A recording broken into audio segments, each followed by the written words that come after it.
Going. We are live. All right. We have a message. All right. So we are back from our long hiatus this summer. This is Emmy Starlock. I am joined by my partner in crime, Rick Dom. Rick Dom. You have returned.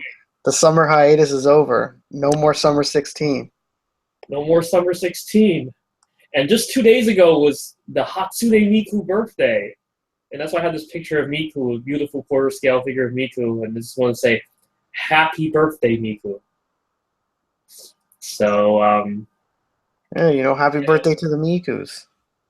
Oh, Panjo Omedetou desu! Okay. Anyways. Japanese icons. And this is a really nice Miku, so if Miku's birthday week, since we're already past her birthday, is something that compels you to buy Miku stuff, I highly recommend this quarter scale Miku figure.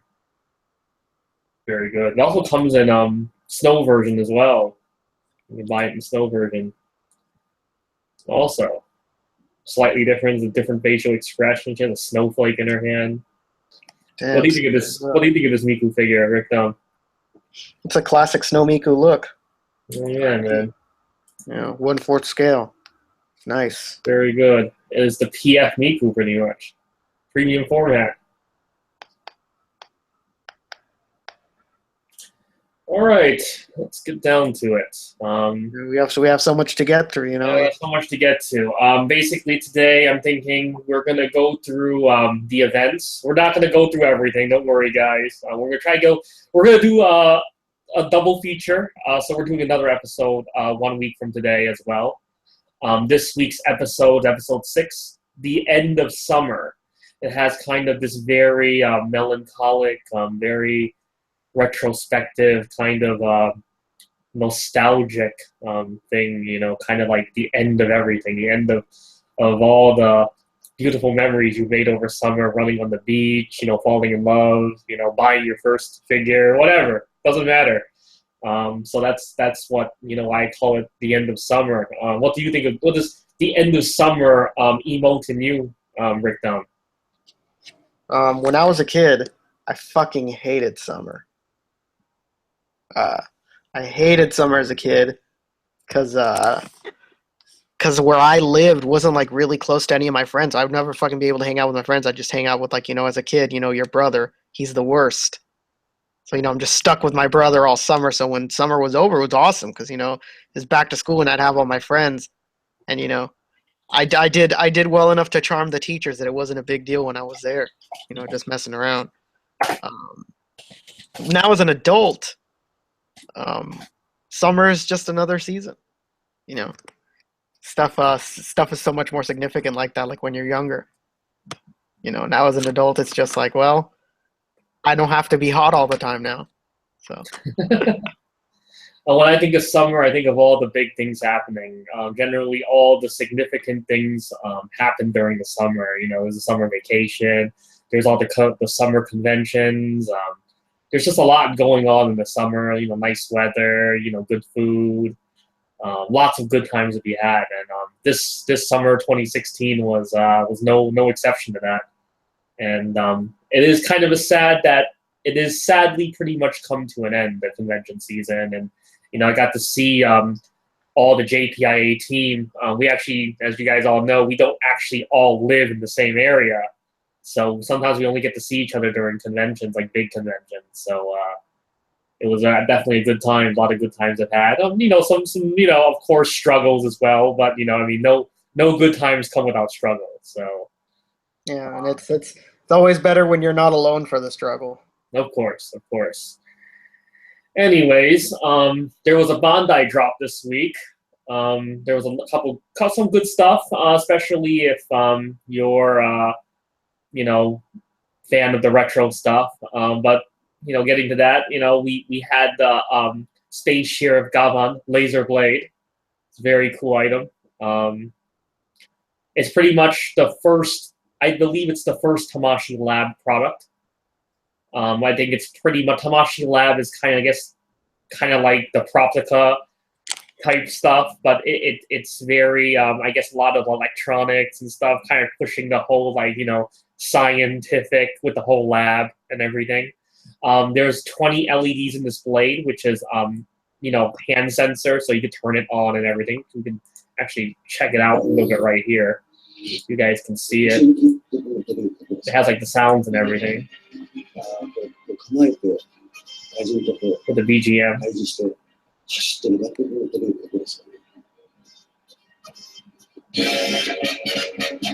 Yep, it's the music. Yep. Is that guy the original? Yeah, that's the original music. Yep. Yep.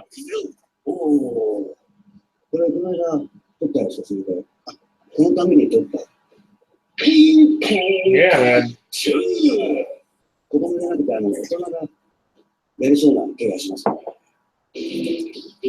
it's very cool. Let's check out this demonstration real quick, and then we'll move on to the next item.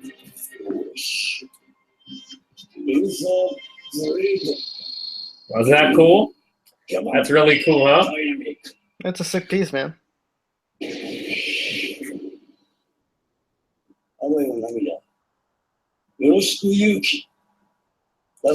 So yeah, for the old school fans, something very cool. It's not too expensive actually. Retail price. Go back to it real quick. I just popped out. Retail price on Ami is 12,930 yen. The actual product is 16,200 yen. That's tax included. So it's not bad considering it. It's similar to a Force FX lightsaber, I guess. Same type of thing. So, what do you think, Rick? Now, it's a sick piece. I'm not that big of a fan of Sheriff Gavin or anything like that, but very cool. Yep. And we also the pre-order for the Jungle Rider for Kamen Rider Amazon Omega also went up as well. So it was indeed a regular release. We also finally got, the Zenogre, all in color this time. This is in fact the color. When we talked about it before, it was in that gray color. It seemed like it was kind of colored there too. Being as I'm not a super knowledgeable about Monster Hunter, this is in fact the real color. It actually looks pretty awesome. I didn't buy it myself because there's already so many things to buy, but this Zenogre is really nice. Yeah, I have a lot of games that I find at those stores. I've just never played them yet, but very cool. Yeah, so this is basically a SH Figure Arts special line, like Takayuki Takeya, one of you guys know, incredible sculptor, and he's the one who sculpted this. So it looks incredible. Definitely a must buy. 8,800 yen, 8,830 right now on Miami. Game of Death Bruce Lee, the yellow tracksuit version. Well, there's only a yellow tracksuit version in Game of Death, but you guys know what I mean. And he even comes with, the bamboo stick. This is the look. This is the look of Bruce Lee that he's ripping off from Kill Bill.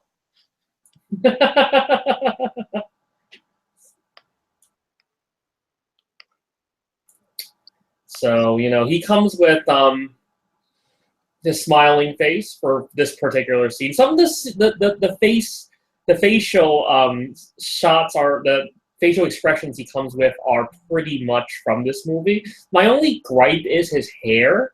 It's not Game of Death enough for me. If you guys know Bruce Lee, I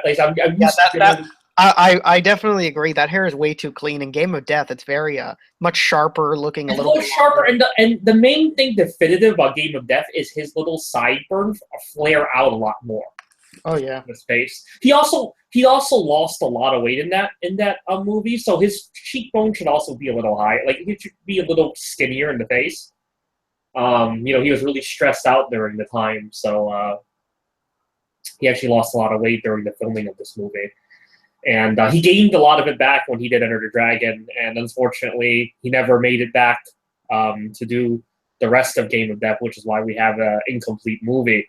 One of the things about Game of Death, one really great things about it is if this movie had actually been completed, would have definitely been his greatest movie ever. At least from what we saw. I mean, who knows if he had lived, we would have even gotten better movies than Game of Death. But Game of Death was actually his best film based on what we got. All the philosophies of Bruce Lee, all the things where he, the things that make him Bruce Lee. It would have been really like one of the first real movie when he became the Bruce Lee that everyone kind of knows him for. Before that, he was still kind of trying to find himself and everything. And this movie would have been based on the lost footage we have, the dialogue and those scenes and everything. It's definitely would have been his best film, sadly. As it is, it's an incomplete movie, so and there's that terrible, U.S. version where they, added all that new footage and with a different actor and everything. That stuff is terrible. Don't even bother watching that. This is actually based on the lost footage of Game of Death. So, yeah, I mean, really nice looking figure. I'm very used to looking at this version of Bruce Lee as a 1/6 scale figure. Before, I guess, the current, era of the Tamashi SH figure arts, Bruce Lee's, I was mostly just familiar with 1/6 scale. So seeing this all sculpted and with these joints is kind of strange to me, but I'm sure when I have the figure, I'll think it's fine. Rick, now I'm sure you ordered this. What's your final thoughts on this figure? Yeah, I mean the hair was definitely annoying. Another thing, it's very minuscule, but still annoys me nonetheless is how terrible those yellow nunchucks look. The actual string on it looked really bad. Oof, it looks like something out of the Dollar Tree. Those nunchucks. Yeah, you guys can see right here. He's much thinner. Yeah. Yeah. Much thinner face. The hair is always sharper, messed up. Yeah, more messed up. The great thing about it is, and I actually spoke with, we talked about this earlier this week. This is great potential to do another version. You can do a battle damage version with the big footprint on his chest and more weathered up, and give him the bruises on his face and the blood coming out of his mouth and everything. You could do that version, and I would actually think that would actually be more definitive than this one, believe it or not. But as Rick Down was stating before, yeah, you guys can see right here. The nunchuck doesn't look too bad right here because it's supposed to be straight. But in this, it looks really terrible. Yeah, I don't know what they were thinking. Honestly, it probably would have just been better just to go with the actual string instead of this kind of thick plastic that they're using right here. Yeah, it looks bad. It looks like something that somebody got out of a tray with Ninja Turtles. It's no good. It's really bad. Let's hope they fix it in the final release. Oh yeah, lots of time. I mean, even honestly, even the face could be fixed too. I remember Obi-Wan looked all right when he was in product pictures. And then when we got him in hands, like, oh fuck, this Obi-Wan looks crazy. Even the face could be fixed too. I remember Obi-Wan looked all. There we go. Oh, you had the window up or something? Yeah, I had the window open. I was like, what the hell is that? There's like two of you talking. Anyways. Yeah, the Obi-Wan definitely in the beginning just looked okay, but they definitely really, really perfected. I mean, that episode 1 Obi-Wan, they did a really great job on that figure in particular. Okay. So let's hope they fix these things. They do know, they're listening. Moving on, NX Edge style, which is the SD kind of like Tamashi Buddies, but for like the robot figures, mostly real robot stuff so far. Except the difference these are posable though, right? Yeah, except the difference is these figures are actually posable. They actually have gimmicks. You can actually, they're engineered. They're almost like, I guess, more like Nendroids, or like Kuposh or something like that. They're more like along that line. But noteworthy that the Evangelion EVA 01 has finally joined the line. Fans have been, I'm sure, now no fans have been wanting it, but it's something that I'm sure fans will be, happy to get. This one's based on the first of the renewal movies. So it's the current version. Actually, oddly enough, this is something that's very interesting. Kotobukiya also put up their EVA 01 model kit, which is based on the TV version. And I didn't realize until I saw it, and this is just putting it out there, I didn't realize till I saw it that I have not actually looked at EVA 01, the TV version, in a long time. So when I didn't see this green partition in his abdomen, I thought it was kind of strange looking.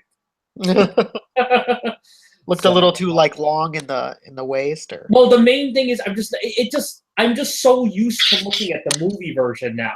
To me, that's just become the definitive one in the current era in my mind.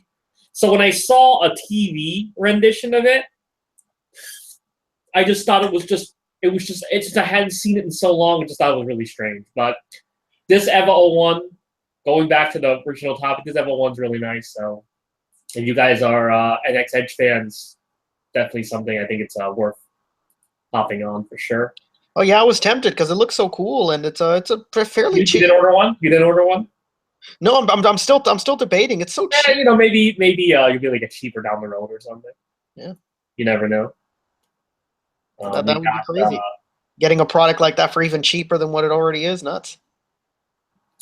We have this new Sanji Figure Art Zero. You know, always nice looking. Very action, you know, what Figure Art Zero is now known for. Very action, dynamic, lots of effects. That's how they should have done those Power Rangers, man. Yeah, I agree. Big mistake. And Sanji is pretty fucking sick, so definitely worth checking out if you guys haven't. Let's just go to the Ami Ami, because they don't have everything on here. Sailor Moon Crystal. What? Sailor Moon Crystal? Sailor Moon Crystal and Saint Seiya, those two things. Yeah. So we also got the DD Panameration line, the 4-inch line Saint Seiya. This is Cancer Death Mask. He's actually still in stock, so you know, if you have a Japan account, he comes with this little death mask diorama, like his sanctuary part with his little death mask on the floor. You can, you know, of course, recreate the scenes from the anime, sort of, you know, on a smaller scale. Still in stock, of course. Same month, he comes out with the guy who actually fought him in the Sanctuary storyline, Shiryu, Dragon Shiryu. And you can even recreate this scene. I didn't even know you could do that, actually. And yeah, very cool. He comes with, you know, his diorama stuff. We can put them together with Cancer Death Mask, and you guys can just have the battle, you know, recreated on your office desk, you know. So all the Saint Seiya fans out there. Sadly, you can't pre-order this from Ami Ami if you are outside of Japan. So you'll have to more or less, you know, order it on BBTS or any of those places. Rick Dom, I know you don't know much about Saint Seiya, but what do you think of these figures? They're cool looking. I don't know if I've never watched the show, obviously. I don't know if the bases are supposed to be that pale gray. I mean, if they are, then obviously. In the series, this is just like your standard Greek Colosseum. Okay. They're just very plasticky, or they could benefit from paint for sure. Yeah. That would be my only complaint. Towers and ivory towers and shit like that. This is just basically almost like, imagine. When I look at this line, I kind of look at it like these figures are obviously for collectors. You know, I mean, they have a lot of articulation, die cast, and effects parts. But the this style of, I guess, how the sanctuary is built. I mean, there's obviously no way you could include the real scale, right? I mean, it'd be way too fucking expensive. I mean, these fucking pillars and shit are fucking huge. So obviously, in this regard, just speaking the play set aspect of this, it's very much kind of a kid's toy kind of play aspect, don't you think? That's the feeling that I got. Yeah, I mean, even look at right here, he barely fits. He barely fits through that door. Yeah, yeah. He's kind of, his knees are even bent a little bit, so he probably has to duck down a little bit to get through. Yeah, if he was standing straight, he wouldn't fit under the arch. You know? Mm-hmm. So I just imagine. I mean, it's cool though. Still, I mean, it's a cool way to get a diorama. You know, I guess if you're just taking photos and stuff, huh? I said you're a fan of this series. It's another cool little line to collect. Yeah, I don't collect them myself, but I think it's a cool line. You know. All right. The other item you won't be able to buy from AmiAmi is a Sailor Moon Crystal version. This is the first figure in the new Sailor Moon Crystal SH Figure Arts line. The main difference with the original figure is this one's done in the new updated anime art style of the Sailor Moon Crystal series. Very nice looking figure. You can get this if you can get this from anyone who carries Blueprint products, like your BBTS. Yeah, I believe she's already up on. I believe she's already up on Big Bad Toy Store. Say that one more time. I said I believe she's already up on Big Bad Toy Store. I see. Yeah. Yeah. I mean, I think all that stuff is actually up on there right now. So if you guys are interested in pre-ordering her, she's pretty much ready to go.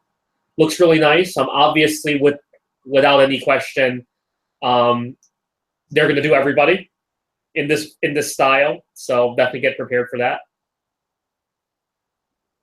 Yeah, to be honest, and I'm probably gonna get lynched by a lot of the fans. I actually prefer the way this one looks over the original one. I completely agree. I was just gonna say, I obviously have the nostalgia, but I can't wait for this one because this one looks much nicer. Have you been collecting the other ones, Rick? Now? Yeah, I had some of them, and then I stopped because you told me that they were gonna make these, and I was like, oh well, you kind of told, well, obviously they're gonna make them, and I was like, oh well, I'm just gonna stop. I have a few. I have like Chibi. I have a Tuxedo Common. I have Usagi, obviously, and I have like a couple other scouts, and then I stopped because I was like, oh man, well I just want the crystal. I'm not one of these people that want to get stuck in old nostalgic looks. If something's updated and it looks nicer, then I'm with it. As long as it's not some outlandish change, I'm usually for it. Very cool, very cool. I mean, I'm exactly the same way. You should never get married to. Always be open to other, expressions of characters and stuff like that. Even if it's not your favorite one, you should always be open to it and respect it. 100%. The other stuff that went up is the Dynamic Classics line, which is basically focusing on the Dynamic Studio stuff. A lot of the Golden Guy stuff, like Devilman, Mazinger, Getter Robo, Grandizer, all the your classic 70s Super Robot type stuff. This is a SH Figure Arts version of the anime version of Devilman, which is meant to be this version was basically made because because they want to basically market Golden Guy stuff to everybody. So this is kind of like the kid version of Devilman, even though the show itself is still pretty violent.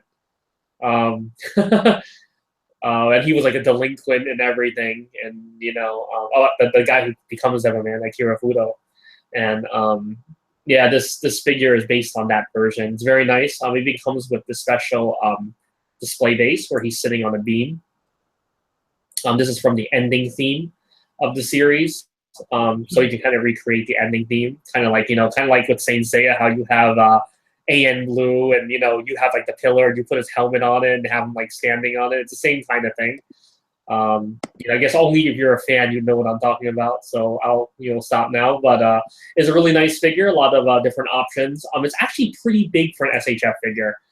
This figure, from what I understand, is more like in the 7-inch territory versus the kind of 5.5, 6-inch of SHF, normal SHF figures. It's actually the same exact size as the upcoming Soul of Chogokin Mazinger, which is actually releasing at the same time as this figure, meant to kind of go together. In the 70s, they had a special movie, Mazinger versus Devilman, and it was these two versions. And even though Devilman is normally the size of a human, he could suddenly grow to the same size as Mazinger, just to have him kind of be equal in the series, and make one look better than the other. And you can finally actually have both these figures and put them together. Actually, there's no pictures of them together, but you can kind of go through these pictures real quick. This kind of look, he has some effects parts, different facial expressions. He has his wings, of course. Yeah, the Devil Cutter effects parts is really cool.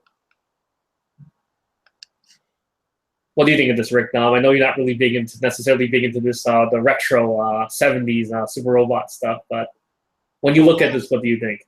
Looks really cool. You know, definitely something awesome for fans of Devilman to have. You know, I know a lot of people were pretty excited when they saw it.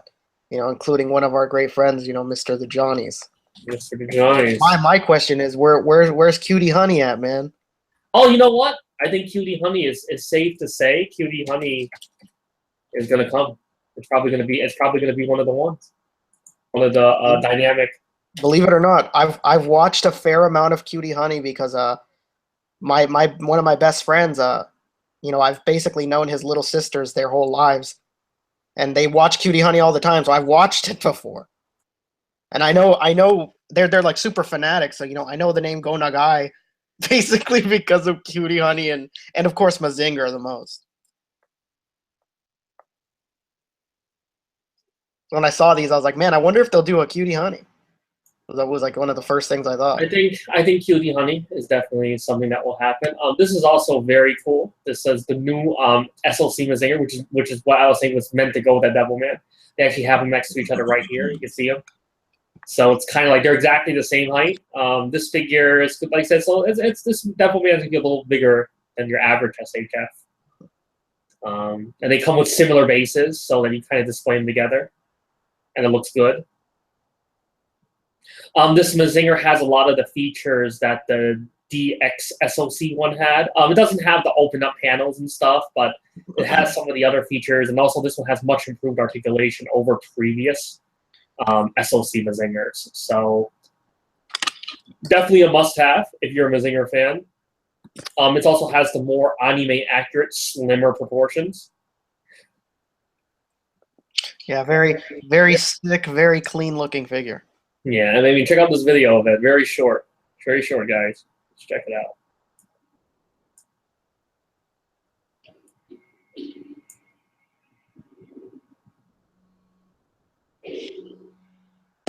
Very cool. It's kind of choppy probably on here, but you know, you guys get the idea. Look at this. So GX01 was actually the very first was Mazinger, and now they're 70 pieces later, or 69 pieces later, they're doing another Mazinger, the new version. So they need to release this base for us fans so we can have this too.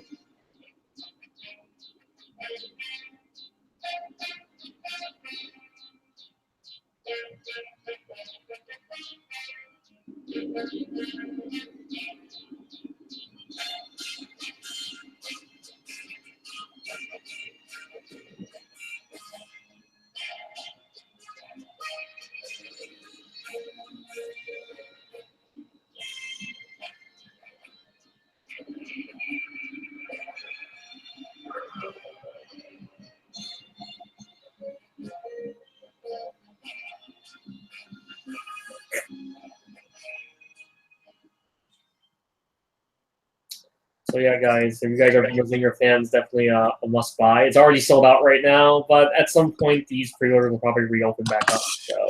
And if you don't mind paying the extra, it's in stock right now in Big Bad Toy Store for pre-order. So you're gonna get a US release as well. So I mean, it definitely get the US release too. I mean, US release is good also. So same product, and also get to support your US distributors. So. Okay, I guess that pretty much runs through most of it. There were some reissue product as well. I'll just say it off the top of my head. Remember, there was the first Bruce Lee, the Enter the Dragon one, and Robot Damashi Strike regular Freedom Gundam, and there was one or two other things. Yeah, those other stuff. Today is a big Bandai Hobby Day as far as releases go. At least from what's been put up so far, we have a lot of new like MG Psycho Zaku, a lot of the new Figure Eyes Bust. Yeah, we got the next two Figure Eyes Standard Dragon Ball, Kid Buu and Super Saiyan 3 Son Goku. We also got these new it's been kind of making the rounds today for a lot of people. We have the Figure Eyes Aura effects. These are meant to go with your SH, not your SH. It can go with your SH figure arts, but they're actually meant to go with your figurize model kits.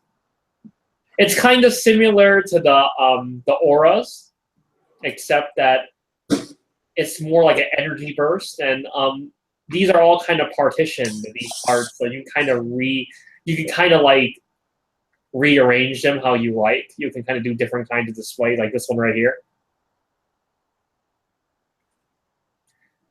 I mean, they're not expensive. They're much cheaper than your Tamashii effects. Of course, also, they'll probably need a little bit of spray of some metallic coating to kind of give it that special, like, it's glowing kind of effect.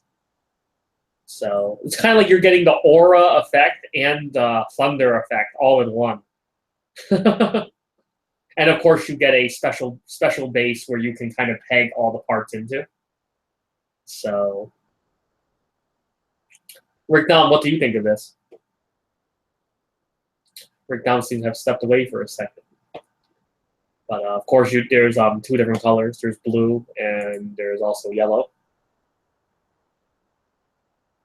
Again, like I said, it's all partitioned off. I know some people don't like the fact that it's partitioned off. It kind of gives it kind of like a, not as natural look as some people would like. I mean, it is what it is. But I mean, it seems pretty effective overall. Yeah, you know, this is one of those things.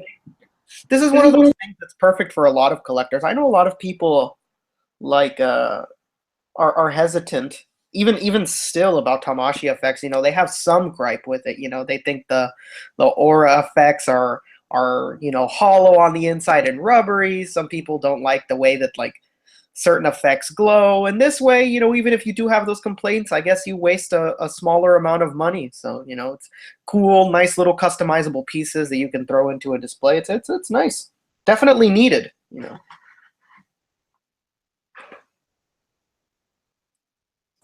Yeah, absolutely. And also, like I said, they're much cheaper. You can get like 2 or 3 sets of these versus getting one Tamashii effect. So, I mean, a lot of that just has to do with the fact that there's really no labor involved because it's pretty much a model kit. So it's all injection. And yeah, I mean, definitely, you know, interesting to see what kind of cool stuff we'll see people do with it when they're released. Available in 2 different colors. So, all right. Like I said, we also got a lot of new Gunpla. You know, all the ones from the new OVA of Build Fighters Try, and also stuff from the 2nd season of Teketsu no Orphans. We're also the HGC Eat Strike Freedom is finally coming. A lot of people have been looking forward to that. And, you know, looks good. You know, the high grades these days are getting really impressive, and this is no exception. It looks really nice. Definitely worth picking up if you know even if you don't have a lot of money. It's not very expensive. So yeah, and you know the best thing is, you know, you can have these kits pass time. You know, I know a lot of people, you know, have free time on their hands for whatever reason. You know, their home bodies. You know, this is something to do. You know, you get a figure out of it. It's cheaper. It's definitely a lot of fun. yeah, and you know, you don't actually need like if you just wanted to look pretty decent. They look good from straight builds. Maybe just with a minor touch up. A lot of these they do purposely do all the multicolored parts and everything for the sake of this hobby primarily is aimed towards, at least in Japan, as far as obviously, you know, you have your kids, but then the master grade stuff like, you know, the Saigozaku and stuff like that, those are actually aimed a lot towards your salarymen who, you know, come home, they want to relax and they can watch the news or watch their drama and, you know, put together the model kit at the same time, just like how Rick Dom is describing. You know, these guys usually kind of pass the time. So, you know, it's definitely something pretty cool to get into. If you guys were on the wall about it, Gunpla is definitely a great hobby. And it's expensive, but, you know, I honestly think compared to other stuff, similar stuff, is actually pretty cheap by comparison. It just requires, again, your time and effort. So, all right. Last but not least, Forgot to mention this is also part of Bandai Draw. The Mirage Genius figure art zero figure from the other half of the female part of the love triangle from main love triangle from Macross Delta. The first one was Fiona, and she has already gone up for pre-order. So yeah, this is Mirage, and yeah, she looks great. Definitely worth buying if you're a fan. I'm still on the wall myself, but I'll probably end up getting it at some point. Rick Dunn, any thoughts on Mirage? I can't even see her. She's a mirage, man. Back. There we go. Mirage.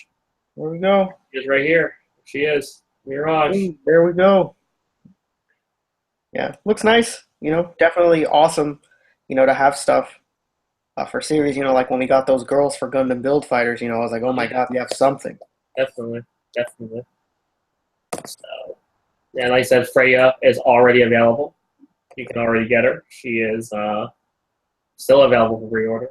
So you can have the other half of the female part of the love triangle. Yeah, and you need to be buying these figures if you want the men. That's for sure. If you guys want to see a Hayate to complete the triangle, you guys got to get these two. Yeah. So definitely something noteworthy there. I guess since we pretty much went through the Chiaki Danganronpa 2 Chiaki went up as well. Danganronpa Fat Company series, a good smile stuff. So it's very nice. Another thing that went up the other day that a lot of people were happy about was Lifa. Oh, Lifa, finally, the Figma. Yeah, for the love of God. Yeah. She actually has a good smile, exclusive version. So if you're on the wall about picking her up, if you do want to pick her up, you're probably going to want to go for the good smile version. She comes with extra facial expression. So this is Iristina. It's not Lifa. Sure. I'd say a pretty important one. It's her kind of confident facial expression. Kind of a dick move to make that exclusive. But hey, it's the only way you're going to get it with a good smile shop. It works. You can have, if you have, them, you can, have them doing, incest, fairy dancing. I don't know you're my brother yet, but I like you. So, yeah, it's really nice. Definitely a must buy. And there's some other good smile stuff. Yotsugi went up a little while back. Again, this is an odd one. Yotsugi, we have two different versions. This is the regular version. This is the DX version. Okay? Obviously, it's great looking. But then they also released this version as well. This non-DX version. But to be honest, I don't think it's that different. It's just really just the base bottom part. So I don't even understand why this even exists, to be honest. I think they should not even bother to just straight release it as this version. Yeah, it's one of those things where it's just kind of like... I think anyone who really cares, especially cares enough to buy Yotsugi, would want this version. They wouldn't... The biggest thing is that the price is almost exactly the same. Yeah, it's only a 4,000 yen difference. I mean, in this hobby, 4,000 yen is nothing. Yeah, if you're in this hobby, you're collecting figures like that, 4,000 yen is a joke. Yeah. To have that big a difference in a base.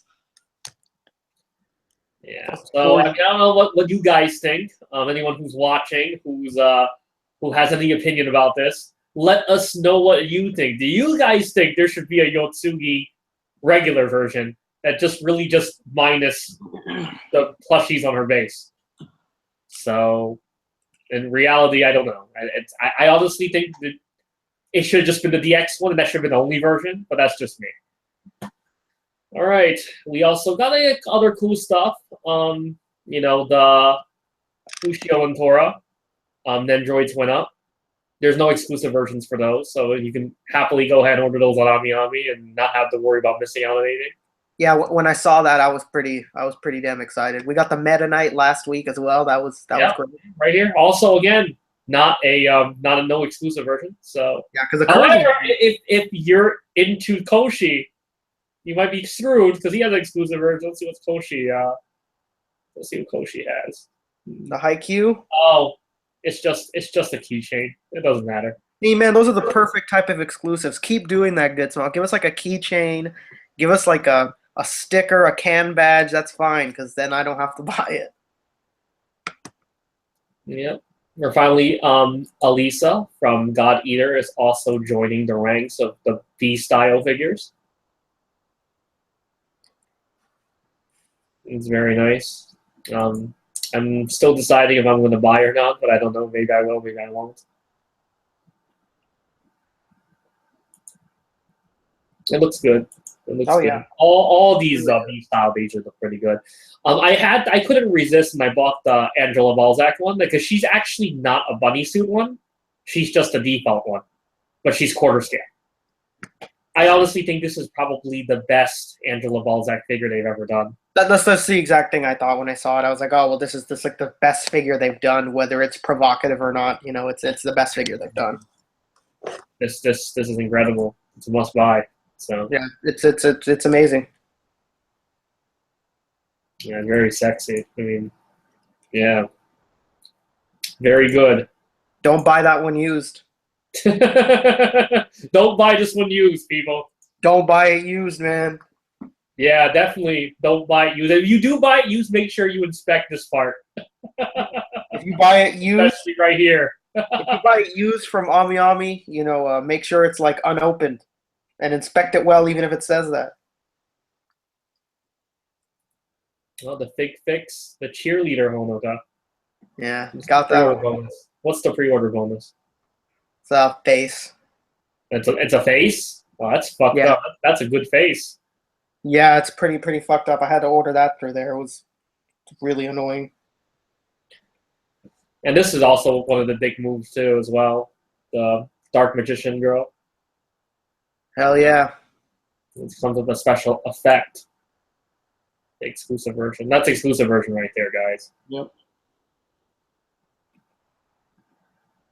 Still available right now. It just costs about $15 more per figure, plus more shipping. So,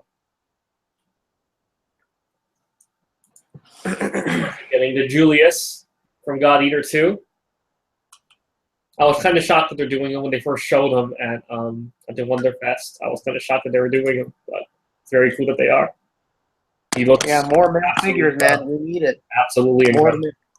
More male figures. Keep doing what you're doing because we want more. Yeah, he looks incredible. It's a must buy. Even though he's got, it's like a very standard, very simple way. He's just standing there, but just that confidence it gives off, you know, it's cool. You know, very sharp looking figure, man. Yeah. Oh yeah. We're getting the special version of Ikumi from the competition in the military uniform. She has a switchable top for a more provocative look.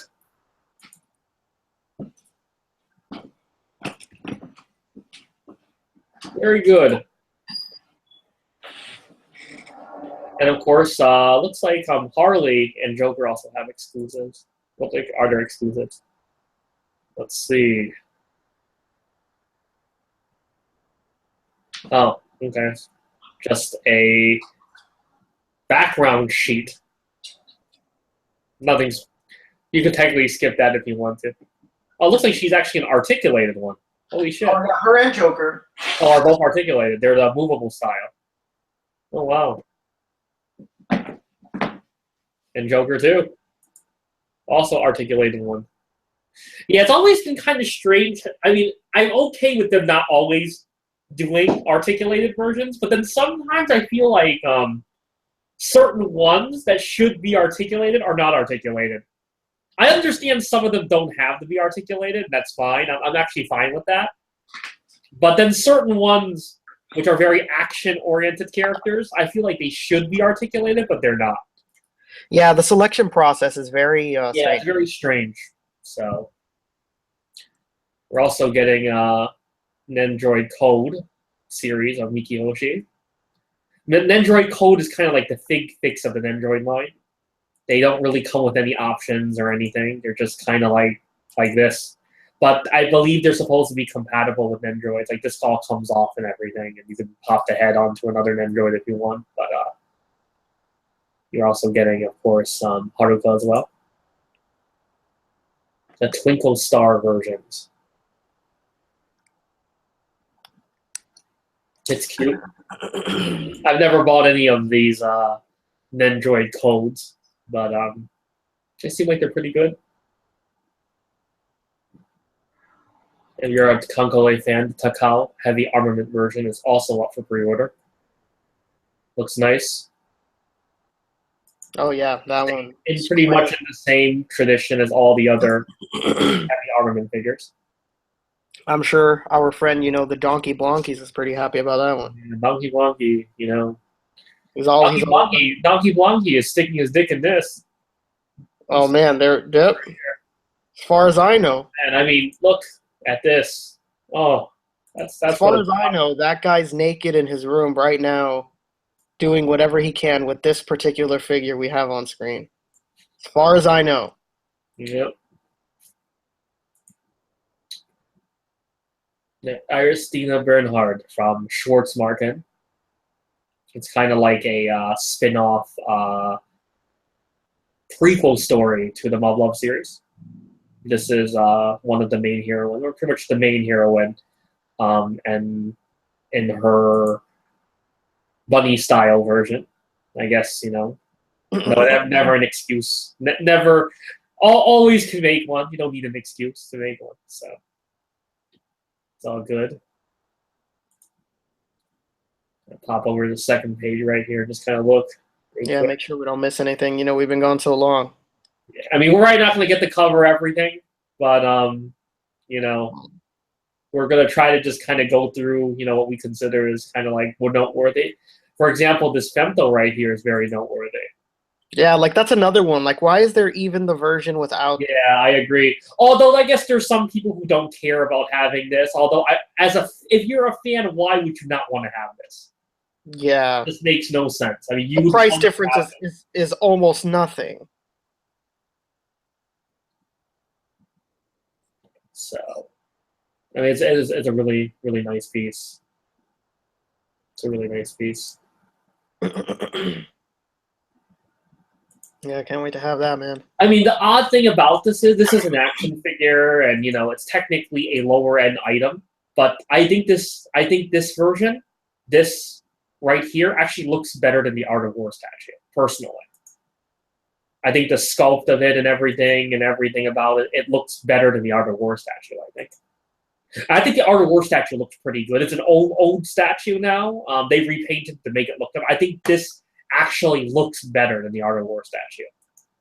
It also helps the fact that obviously these parts right here are obvious. I mean, the figure inside's posable, but I'm assuming this cape and everything is all kind of like a statue pose, and you just kind of slip the figure in there to kind of make it complete. But this essentially is pretty much a statue, and then you just kind of slip this in there. So that's what I'm guessing. What do you think, Rick? Yeah, that's what it looks like. Yeah. So I'm assuming when you put it inside the egg, you pretty much take this cape off, and you just slide the body of the figure in here. Maybe not even the whole body. Maybe just like the upper body. That's genius. Yeah. At this point, I guess you should have just made this a big fix. But hey, I'm not complaining. That actually would have been smarter, is making that whole thing separate and selling it as a fig fix. That would have been smarter than just... Yeah. And we already know that Void and Ubik are going to be as a 2-pack. And Slan and Conrad are also a 2-pack. So we're going to be looking forward to those. I'm assuming how it's going to be done is similar to Femto. Femto, you can probably buy him by himself, just like you can buy Femto by himself, but there's going to be a DX version. It's probably going to come with more option parts and also have Ubik. Slan, same deal. You could probably buy her separately, or you could probably also get her together with Conrad as well. That's what I'm guessing right now. I don't know for sure, but that would be the way to go, considering there's no one to come with Femto, but they basically, figured out a way to kind of make him a DX version by giving him this base and everything. So And oddly enough, what was really the thing that really surprised me about this set is the fact that this is not an exclusive. This is just a regular. Both of these are regular release. You can buy them Yeah, both. they both went up at the same time on Ami Ami. Yeah. So it's a must buy if you're a Berserk fan. Honestly, you're a Berserk fan, don't even bother looking at the regular one. Just get the exclusive one. It's the one to get. Hell, Yeah. don't just even buy one. Buy two exclusive ones.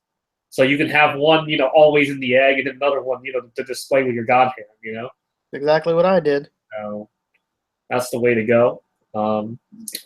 There's the Figma side hum I don't think we ever actually got to talk about because we were away. It's a noteworthy thing, so we'll talk about it. There's actually a problem I have with this figure. The proportions of how he looks right here to me, it looks fine when he's kind of comical, like he's not serious, but then the shots when he's kind of serious, I feel like his body should be more muscular looking. It's kind of like, when they draw him, when he's drawn like this, and this is fine. I think he looks fine like this, but then I think he should just have a more, beefed up, more muscular looking body, because that when he's serious, he's drawn differently. Yeah, So 100%. my biggest gripe with the action figure so far is that. What do you think, Rick? No. I completely agree. When he has that like chiseled jaw, he's drawn with what his actual body looks like and not how it looks like comedically. Yeah, I mean, this is kind of like how he looks comedically. It's not defined enough. He looks a little bit kind of, in general, it's just not.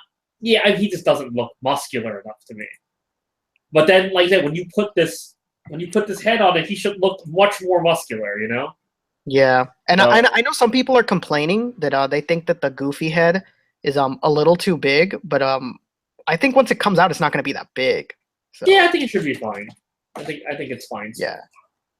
I mean, I really just think he's just drawn much different when it's like right here.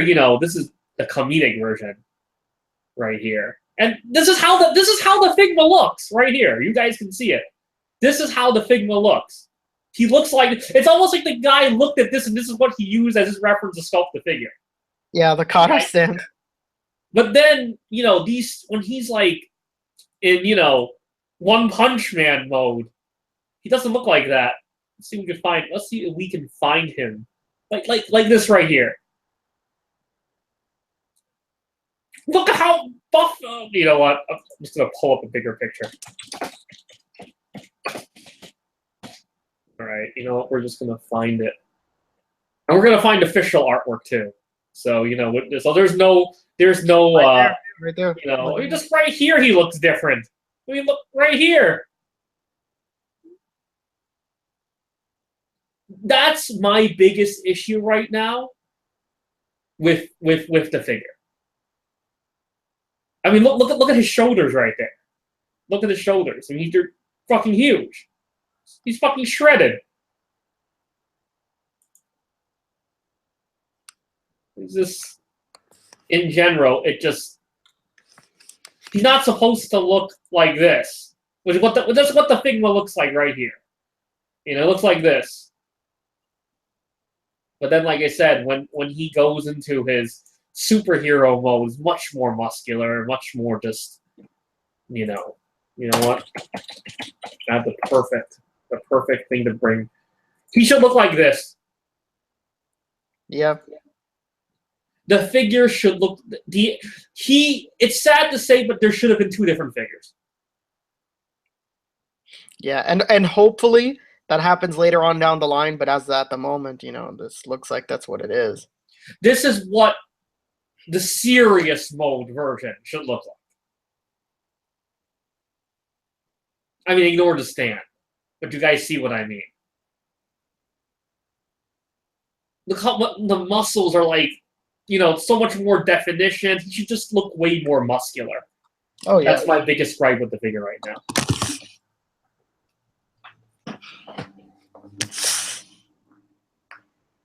So, yeah, we never got to talk about it, but I'm just really disappointed. I mean, it looks fine for this.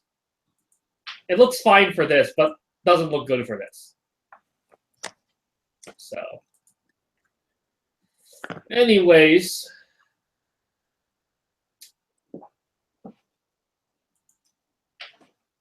now we have the Elisa. This was actually just a regular release from God Eater. This is probably the nicest Elisa figure ever made.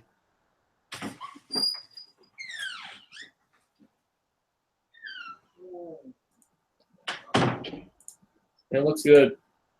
It looks good. It's based on her God Eater 1 version.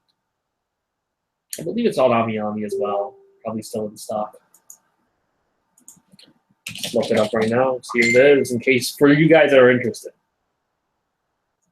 Don't know how many you are. We don't have a very big scale figure fans right now, but hopefully, you know, we can get that audience at some point.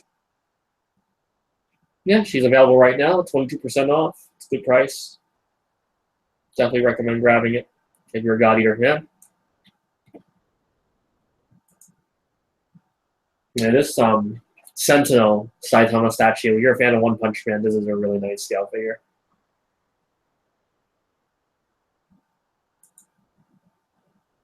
Yeah, it just looks way better than the Figma.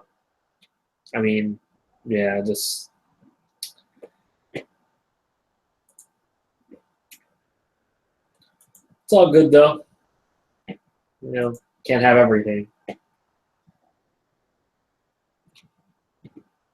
Anyways, guys, you guys got questions? Just start posting them. We're gonna start going through some other stuff, but let's have all these questions ready to go. If you guys have any questions, I mean, there's only a few people watching, but if you few people who are watching have any questions, it'd be great to just post them and ask them right now. Rick Dump stepped away for a moment, so I'll just kind of start without him, I guess.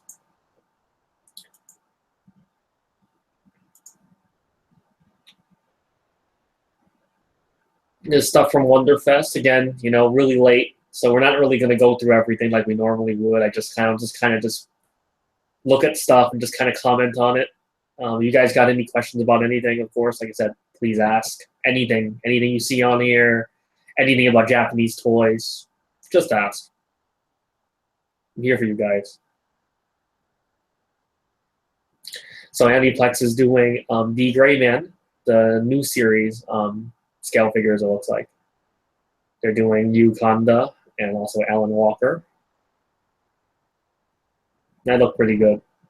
They look pretty damn good. If you ask me, they look pretty damn good. Right here, anyway. This is the concept artwork, which I assume it is. They're going to be Aniplex exclusives, so I assume.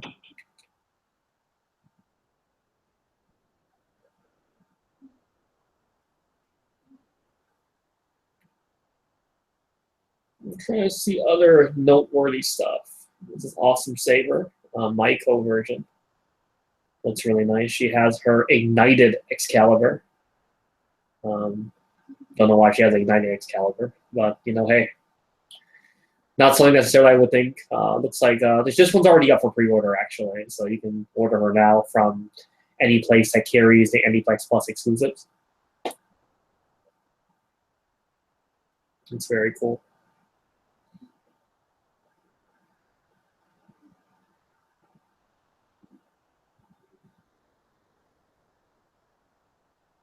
MP Cheetor. It's already up for order now, in case you guys, you know, are interested in it. Inferno. Also already went up for order. This one's about to come out soon, or might even already be out. The Chrome Dome Transformers Legends Headmaster. This one is a Japan Takara Tomy version, so it's based on Chrome Dome from the Headmasters TV series. Highbrow. Also based, this is all Takara Tomy version. That's all we talk about on here anyway. So, and Super Jinrai. So, you know, really awesome looking. Oddly enough, during this time was still in the prototype phase. So, Windblade, which actually, me personally, I'm interested in this Transformers Adventures Windblade, but she's sold out right now, and I'm waiting for her to go back in stock. There's Starscream.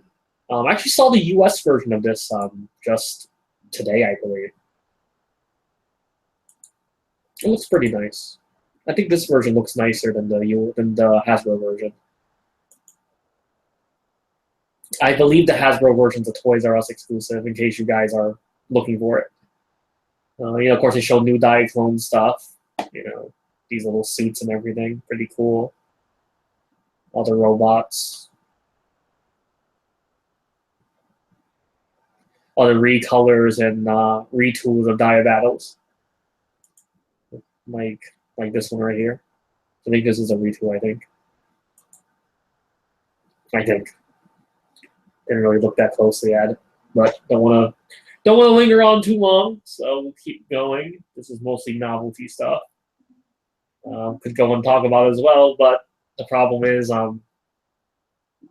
we don't really cover that stuff here. So, but if you guys got any questions about it, go ahead and ask. It's all good. It's all good, guys. All right. Nitro Plus booth. There's the looks like a 1/3 scale doll of Gigi.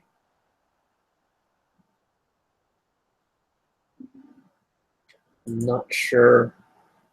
These might be from Thunderbolt Fantasy, I believe. I don't know if they're. These are from Thunderbolt Fantasy,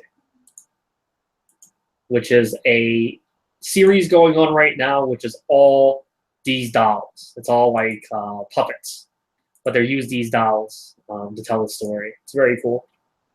I've only watched one episode, but it seems pretty promising.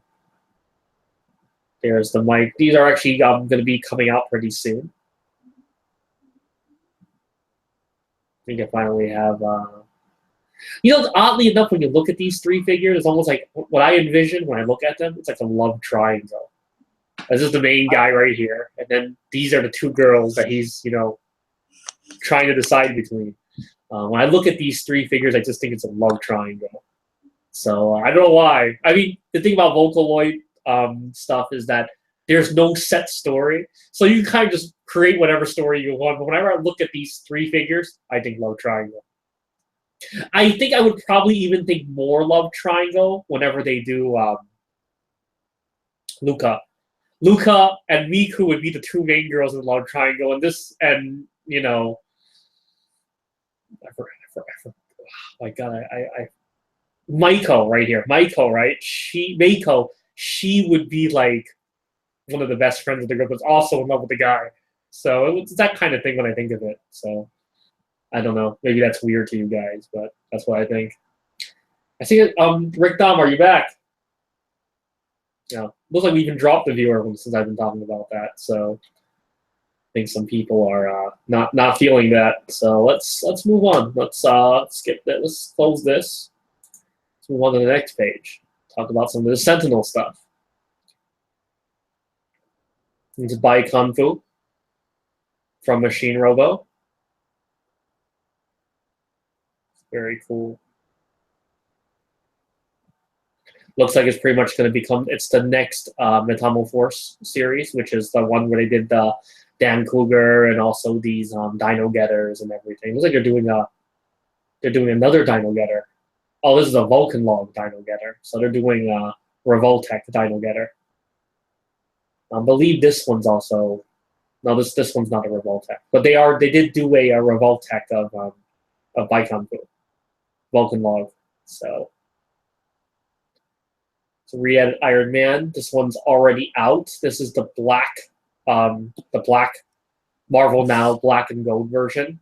This is the red and gold version, which was a Wonderfest exclusive, so it's already been released. It's a nice figure.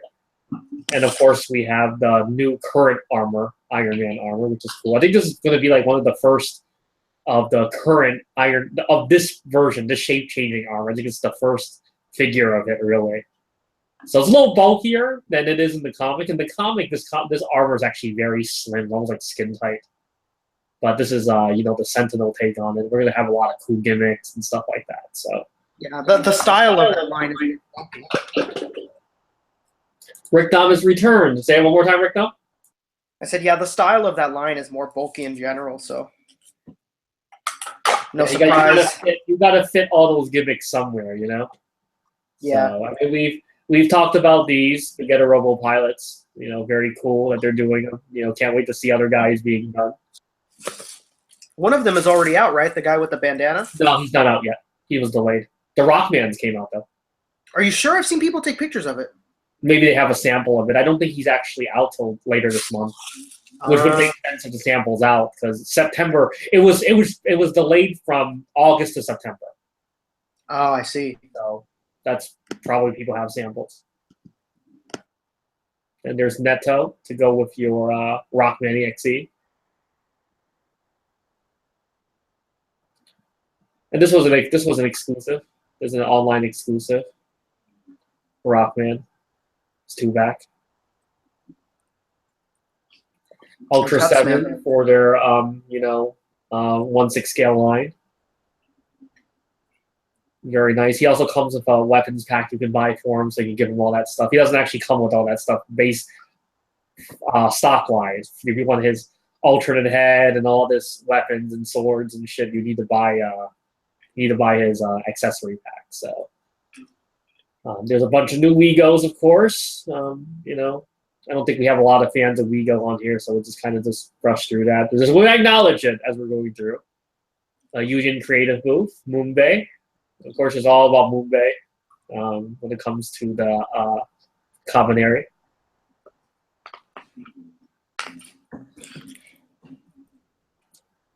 So there's a 1/1 scale Moonbay there too. You could take pictures next to it. There's a bunch of people doing that. Oh, I'm sure. Yeah. And Vulcan Log, Monster Hunter, always a popular subject for the Revoltech line. Now you can mix your Revoltech and SHF, Tamashi mix. So this is the ride, and it just went up for pre-order. The Union Creative one looks pretty cool. I believe this is the second statue or third statue they did for their Metal Gear line. First one, of course, is Snake. I think they might have done another one after that, but I'm not sure 100%. There's a Hulk in the Kyoto booth. There's an awesome bronze Hulk Kenshiro bus. Wow, that's really sick. Yeah. It's very cool. It's a soft vinyl, so it's probably not going to be too expensive. Oh, wow, that's pretty smart. One made. Huh? I said that's very smart. Yeah. This is actually part of the Mega Softie line, which they've already done Kenshiro and Jaggy for as full-scale figures. And I guess this is going to be Kenshiro, bronze version, and I guess Jaggy is done like an ivory finish, kind of like a white stone finish. It's pretty cool. You probably just do them in other sizes as well. And of course, the dinosaurs. Triceratops is finally being done. I didn't believe the first one they did was T-Rex. And we're getting other ones like Mirror Man and Ultraman, of course. So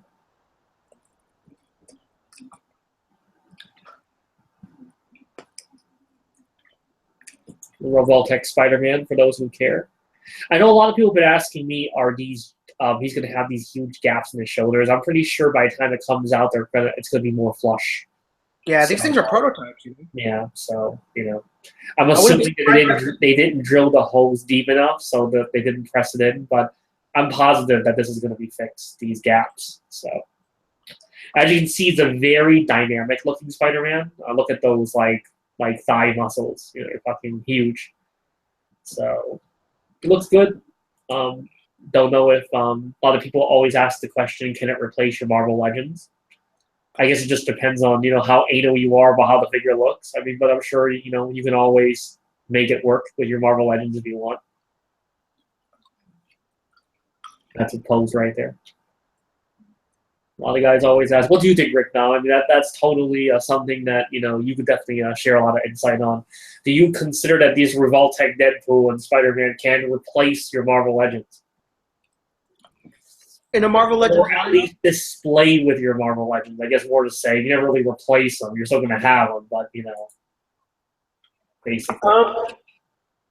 Well, you can, obviously, at least in my opinion. You can, but me personally, I'm not going to do that. But if somebody did, I wouldn't blame them or anything like that. I wouldn't ostracize them for it. It's something natural, and as long as the height is there, then I'm sure it's gonna be very much so done.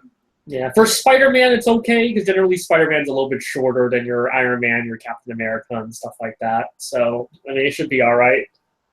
But I think as long as you're okay with how it looks, you can mix and match. It doesn't matter with anything. It doesn't need to be necessarily even Revoltech. It could be Figma, SHF. Doesn't matter. As long as you think it's fine, that's all that matters. So.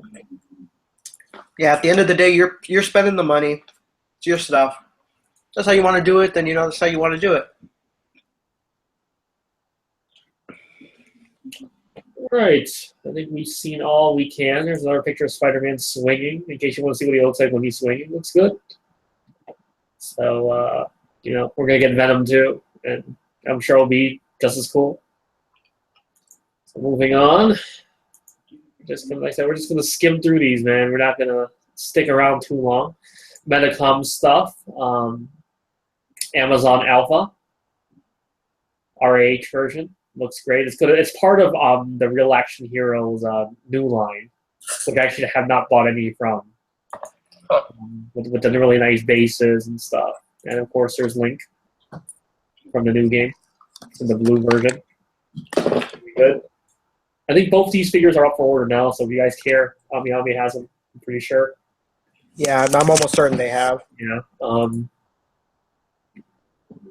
There's a life-size, human-size Fat Getter 1 on display at the Arcadia booth. Arcadia is known for doing awesome Macross toys. This is the VF0S reactive armor version.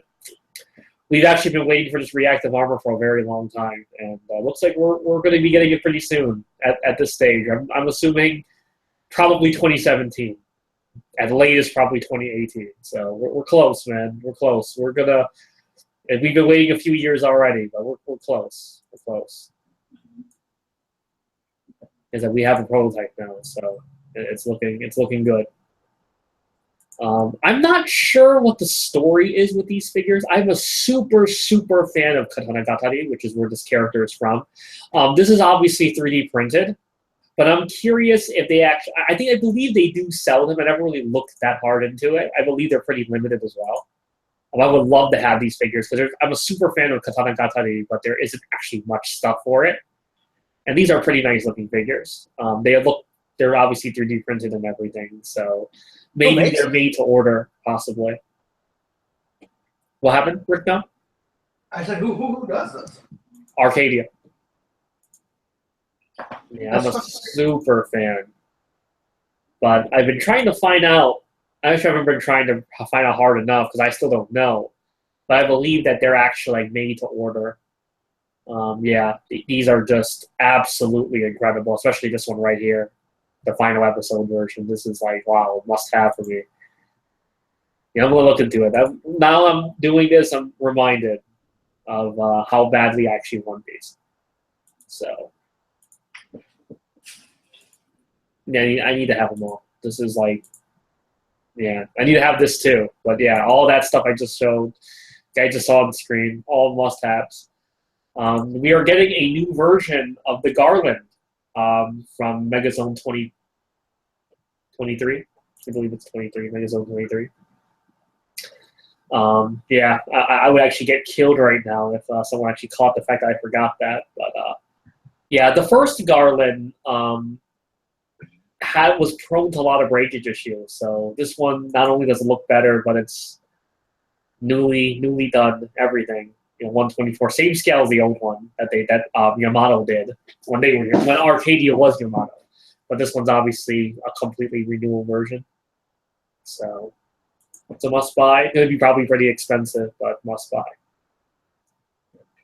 Prime One Studios, maker of incredible 1/4 scale, 1/3 scale statues. Obviously, we're getting Joker. We're getting Harley from Suicide Squad. A lot of cool stuff. They have a lot of options as well. All these statues run pretty expensive. They're all usually like around like the $600 to $1,000 range. But if you're a collector of large scale statues, such as myself, and Rick Dom even touches upon some of this sometimes, it's definitely a must get. Oh yeah, I know. I haven't run across it yet, but I know that Rick Dom?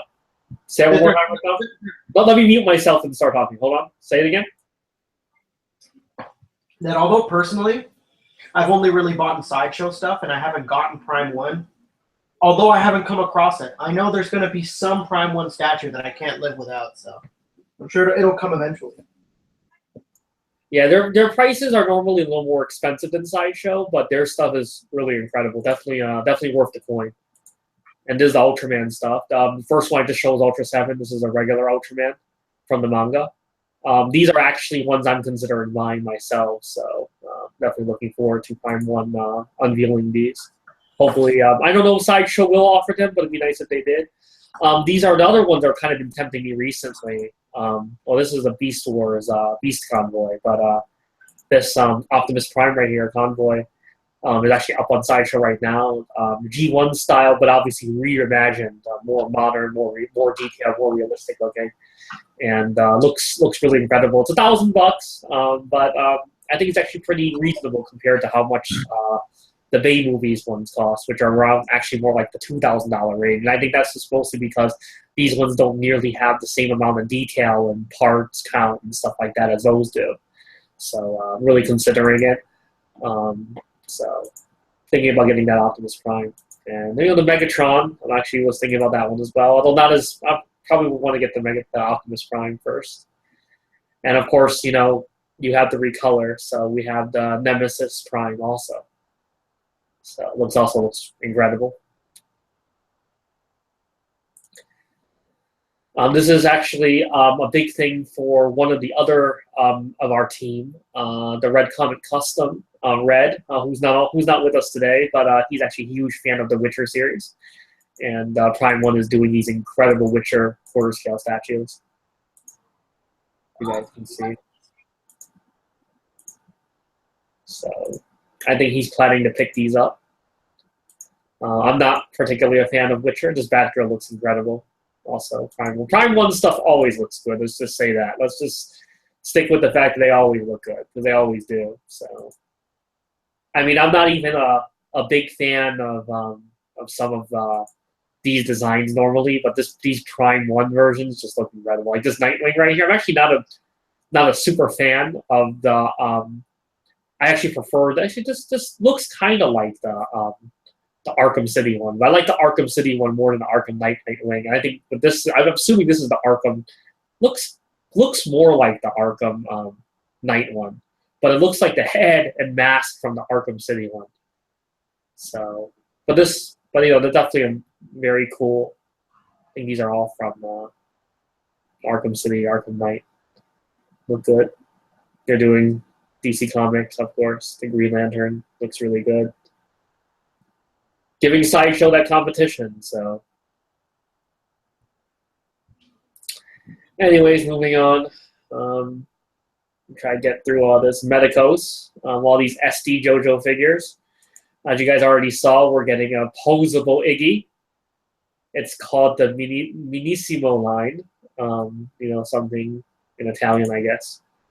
So that's what they like to do. But it's pretty cool. It's already up for order now. It's Ruby. It's a lot of cool stuff.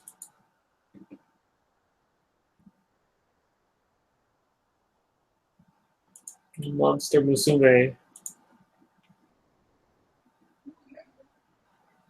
Yeah, Medicals they do some cool stuff. They multiple bead. There's Drifters figures, which are turning out quite nicely.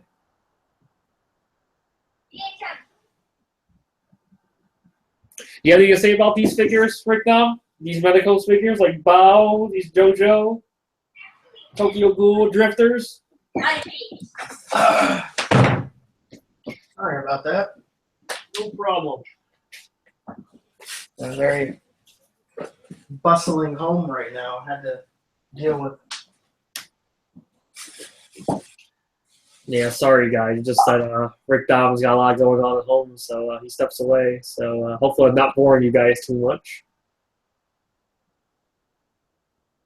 There's a lot of cool stuff from Metaghost. Galaxy Express 39. Boy and the Beast statues, which are actually pretty expensive, but they're nice statues. Oh, hell yeah. You really know. Already up for order now.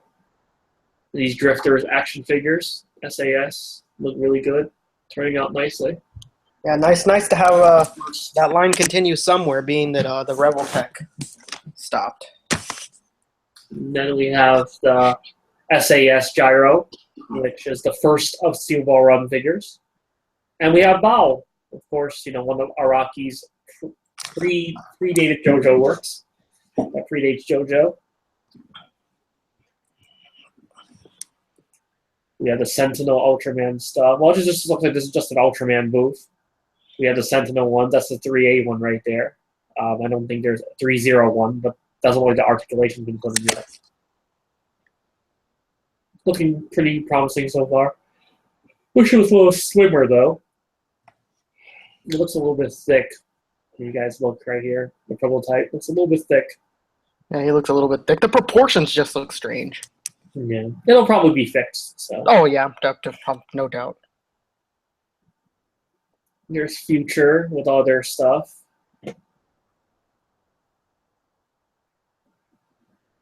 The Ultimetal, which is their super high-end, not super high-end, but high-end Transformers line. Most of the figures usually run around like $900. So it's not like super high-end, but it's pretty high-end. So super high-end is like $2,000, $3,000. This is like just pretty high-end, I think.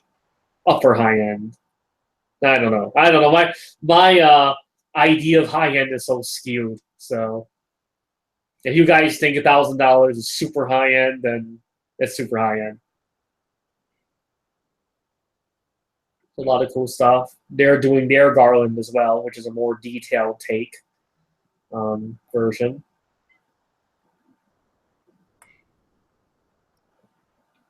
So we're done with that.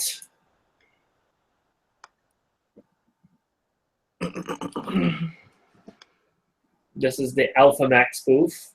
You can get a Rovo SD figures. It's like, Ryoma. Almost kind of like block figures almost, but not quite block figures per se. Pretty cool though. All the Golden Guy stuff. The Broccoli booth. Some nice figures here too.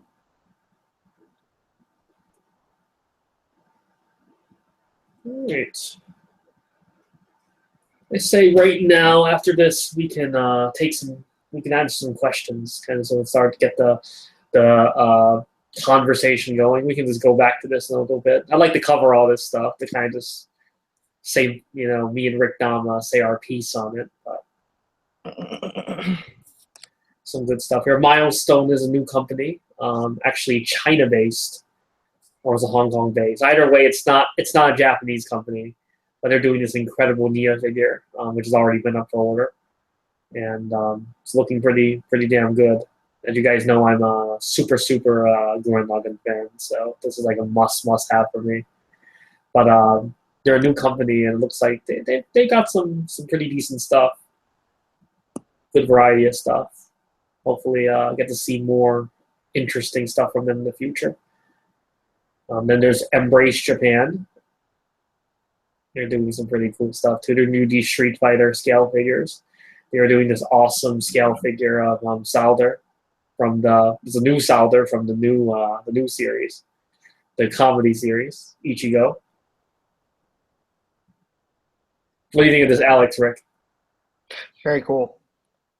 Did you purchase any of the other ones, the Ryu or the Chun-Li? From who? From Embrace Japan. No. They did the Chun-Li and the Ryu. Those are the first two they did. No, I never bought either, but really nice pieces. Yeah. I'm really looking forward to this Salder. Really awesome. It's a must-have. Ichigo Eye version. And also Matsu-san 1-1 scale. You guys can get the Osamatsu-san 1-1 scale, all of them, for your house.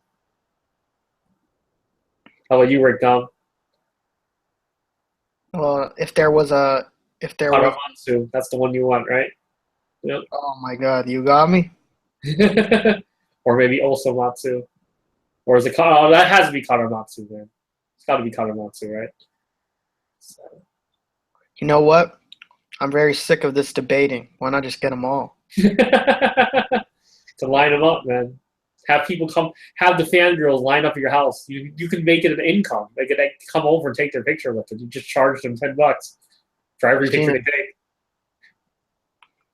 So that's the way to do it. Turn your home into an amusement park. Yeah, a lot of other, figures. This cool saber is really nice. This one. Belfine. Looks really nice. It'd be nice if it actually looked this nice when you get it. It's pretty good. What do you think, Rick? Oh yeah, it's really nice. Yeah, this is basically the Saber in Captive version, almost. The white dress one. Yeah. And everyone's favorite company, Griffin Enterprises. Oh. Oh yeah. A lot of people hate Griffin Enterprises. And the best part is that the most people that hate Griffin Enterprises have never bought anything. That's the crazy thing about it. I've never bought Griffin, so that's why I don't say anything. All right, so we'll take a small break from this, and we'll go into some questions, because we actually have a decent amount. We have a lot of questions. We went through them, and we're probably not gonna get through all of them today, but we're gonna get into them. We're gonna get into them. These are some ones we chose kind of quickly, but we do have them. All right. Here's one of the most popular questions we have gotten. Rick Don, would you like to tell us the first question? One of the most popular. We have gotten probably over. Yeah, between my personal email and this show's email, I've probably been asked this question like 100 times, quite a few times. Yeah, and I've been asked the question a few times. I'm not as open as Emiya here. So people just kind of, I guess they kind of just get turned off to sometimes I don't answer just because, I don't know, you dig hard enough, you'll find out with most things. But, when it's something I know that is not easy to find out and I have the answer and I could actually give it to you, I'm not restricted by any reason, then I do reply. But if it's something that's simple that people can figure out, it kind of irks me, think for yourself sometimes, before asking. Of course. But I will say that this question is one of those ones that not a lot of people know. We know people that were at the convention that don't even know because they didn't talk to the people that we talked to.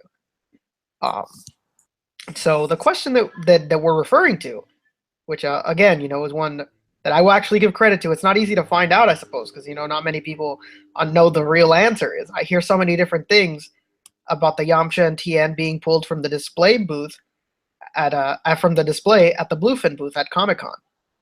I know you guys would know for sure what happened. If possible, could you share this info with us on why they were pulled? Emiya, take it away. Okay, well, let me just, right now, I'll just say, everyone who thinks it's because someone took pictures that none of that is true. Yep. They were not pulled because someone illegally, or not illegally, but against the rules, snapped a picture and uploaded on Instagram. It had nothing to do with that. Long story short, Toei basically had them pulled because they were not meant to be displayed to begin with. They had not been actually 100% approved by them yet. Bluefin was actually, technically speaking, they broke the rules. They weren't supposed to display them. That's actually what happened. Yeah, there was no license or approval displayed at all. They were never. Everyone was saying they were pulled because pictures were leaked. There's nothing to do with that. Nothing to do with leaks. The reason they got pulled was because they were not meant to be displayed to begin with. They had not been approved by Toei yet. They will be approved by New York Comic Con, so they will be on display at New York Comic Con. But as of right now, the reason they were pulled at SDCC is because they were not meant to be there to begin with. Bluefin was actually trying to basically, bring attention to their booth. They wanted to hype up, the hype around their booth and everything, which is great. I mean, that's fine. I mean, fans want to see it. And I honestly, personally, you asked me, I don't think it's a big deal that they were shown. I don't think it was a big deal that they were on display. But they were not meant to be there. The reason they were pulled was because they were not meant to be there to begin with. They had not gotten approval from Toei. Bandai seemed okay with that. But at the end of the day, the licensee, the people with the licensor is the one who has the true power. And basically their representative came by, saw them on display, and had them immediately taken off of display. Yeah, and in fact, Bluefin was very, to not put it in such a nasty term, they were very sad that they were taken from display, and they were actually very, again, sad that people didn't take more pictures before they were forcibly taken out.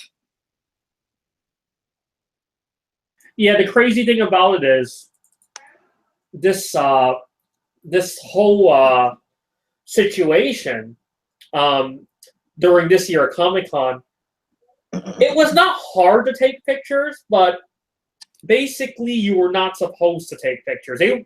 Depending on where you were in the convention, you could get in serious trouble or not get in trouble at all. People still took pictures anyway. It didn't really matter, I think, in the end, and people still took pictures anyway. But you were not supposed to take pictures. For once, and this oddly enough, the one time I kind of decide that, you know what, I'm going to try to follow the rules because, I don't want to get in trouble and stuff like that. And, I don't want to get the person that got me a badge to get in trouble. I refrained from taking a lot of pictures. I stopped myself from taking a lot of pictures. Sadly, this is the year to have to take the pictures because that's when that stuff was pulled. So it's unfortunate, but there's actually not a lot of pictures out there. Some people, I actually know one guy that was able to actually take a lot of pictures. Not a lot, but more pictures than everyone else, and he's afraid to upload them. But again, it doesn't matter. Next month, New York Comic Con, they will be on display, and they're going to be tweaked and everything. The ones that were on display were actually they were not ready yet. You could tell they were not ready. I mean, they were barely being held together. Yeah, I mean, those things were falling apart. They were falling apart when they took them out and everything too. When they were putting them away, you could tell that they were just kind of they were not ready yet. And it made sense that they weren't actually approved yet. So some things will probably be changed too. They might be a little bit different now. So New York Comic Con, everyone will get to see them. To be honest, if you ask me, I don't think this was really particularly exciting. We knew they were coming. Again, as much as I have to stress, this line is going to go on forever. Dragon Ball, such a huge moneymaker. It's their #1 property in the United States for Tamashii Nations. They are not. This line is going to go on as long as they can keep making money on. It's going to keep going on. Yeah, and in fact, when we talked to them, they specifically said the exact amount. They said that they have plans for this line for 10 years at least. So, this isn't going anywhere at the very least for 10 years. Everything will come in due time. Yeah, like I said, we're going to get everyone again. We're going to get all the characters again. We're going to get everything. We're going to get everything. So it's really not a big deal. Anyways, I think if this answers everyone's question, I hope it answered everyone's question. Again, there was no conspiracy. No one got in trouble. That crazy stories of guys getting booted out because they took a picture. No one's getting in trouble. No one got in trouble. They were not meant. The only people that got in trouble was Bluefin. Yeah, they were not meant. They were not supposed to display them. They were not. It was not meant to be displayed. Yeah, like I said beforehand, most of the time people ask me very easy to answer questions, but this one I will admit that we were very lucky at Comic-Con, and we were at the right place at the right time every time. We were there when they were taking them off. We were there when they were putting them up. And so we got actual explanations to everything, kind of after the fact. They weren't really answering what happened with Tien and Yamcha, just the fact that they were pulled, and they were being very vague because they were upset and told to be tight-lipped. But thankfully we were there, and we were able to get the clear answer. We're not just Yeah, these making a figures, guess. for anyone that also wants to know, these figures were up for less than an hour. They were on display for maybe, well, they were displayed longer, but what I mean on display, they had a curtain on them. They removed the curtain. And after they removed the curtain, from the time they removed the curtain, the time they took them off was less than an hour. So we were there when they took the curtain off. And we were there when the figures were being packed up. Yeah. So, yeah. So hopefully that answers everyone's question. Rick Dom, would you like to go on to the second question that we got? Oh, yeah. All right, let's go back to the question list. And I know I saw a few in the comments, so we'll answer those too. We'll answer the few that we have, and then those few in the comments, and then we'll round out the show, and then go on to the next one. What do you guys think of the new Dynamic Classics line for Tamashii? Oh, I mean, we already talked about it. They're great. Again, the Tamashii line has seemed like Bandai's really kept themselves from doing a lot, because a lot of these dynamic characters, such as Mazinger and Getarobo, stuff like that, a lot of these characters are characters Bandai loves to do, and they love to do tons of figures of these guys, and they've still been doing them, but they've definitely held back a lot, and it's a big anniversary for a lot of the dynamic properties coming up. And I think it's a good time to really jump on and start doing some of these classic characters. I mean, a lot of, perfect example, the Bandai of back then would have done fucking anime Devilman SH figure arts a while ago. But the fact that they haven't done them yet, they were obviously holding back. And it's kind of good, we waiting for the SH figure arts technology from all the stuff they learned from doing, like, the Kinnikuman line and stuff, which they mentioned in the press release for the anime Devilman, that they learned a lot from the Kinnikuman line. They implemented all that knowledge into making this new figure. And also the SOC Mazinger, although they've reissued GX01R, they've GX01 has been reissued a few times. GX01R has been reissued several times. We've gotten other incarnations of Mazinger throughout the SOC line. But it is time to do a new one with the new technology and everything, with the current level, with the more articulated, everything. It is time to update all these classic ones. I mean, one I will say right now, GX04 Grandizer, that one needs a new one. We need an update of that one, and it's going to be a great time to do that one. Make great Mazinger. I mean, all these characters, all these dynamic characters, such as the Mazinger cast, like Boss Borod, Aphrodite, Minerva, all those. We can get all these. We can get all of these new SOCs, updated versions. So, and also don't forget even the pilots of some of these mecha, like Kabuto Koji and Ryoma. I love to see a human form of Devilman, Akira Fudo. It'd be very awesome to get those characters in SH Figure Arts as well. So I see a lot of promise for it, and I'm looking forward to seeing what they unveil next. Rick Dom, he doesn't actually watch much of for the guys who do care about this stuff. He's more of a younger fan, so he doesn't actually technically speaking, I'm too young for it too, but he hasn't really had as much exposure to this stuff. But even he was mentioning it was pretty cool. But Rick Dom, give us your thoughts on the Dynamic Classics line. Very cool. A lot of very cool possibilities of what could come in the future. Very awesome stuff for people that want it. There is a market for this stuff. People want these pieces. Yeah, like I said, I think it's always an awesome thing to see that we are getting stuff that people want. We're getting nice, definitive versions of these characters, and action figures, form, or robot toy form, something modern with the new technology and everything. So it's always cool, very cool to see. So I hope that answered your question. Rick Dom, I'll move on to the next question. All right. Now it's a question, I've been looking forward to answering. Do you guys think we will ever get WWE Divas in the SHF line? Well, take it away, man. This is all you, man. I asked those questions, and when I was at the booth, told them I really liked. I know a lot of people for some reason. I guess it just didn't photograph well. But that Triple H, man, that Triple H is like the best looking one they've done so far when you see it in person.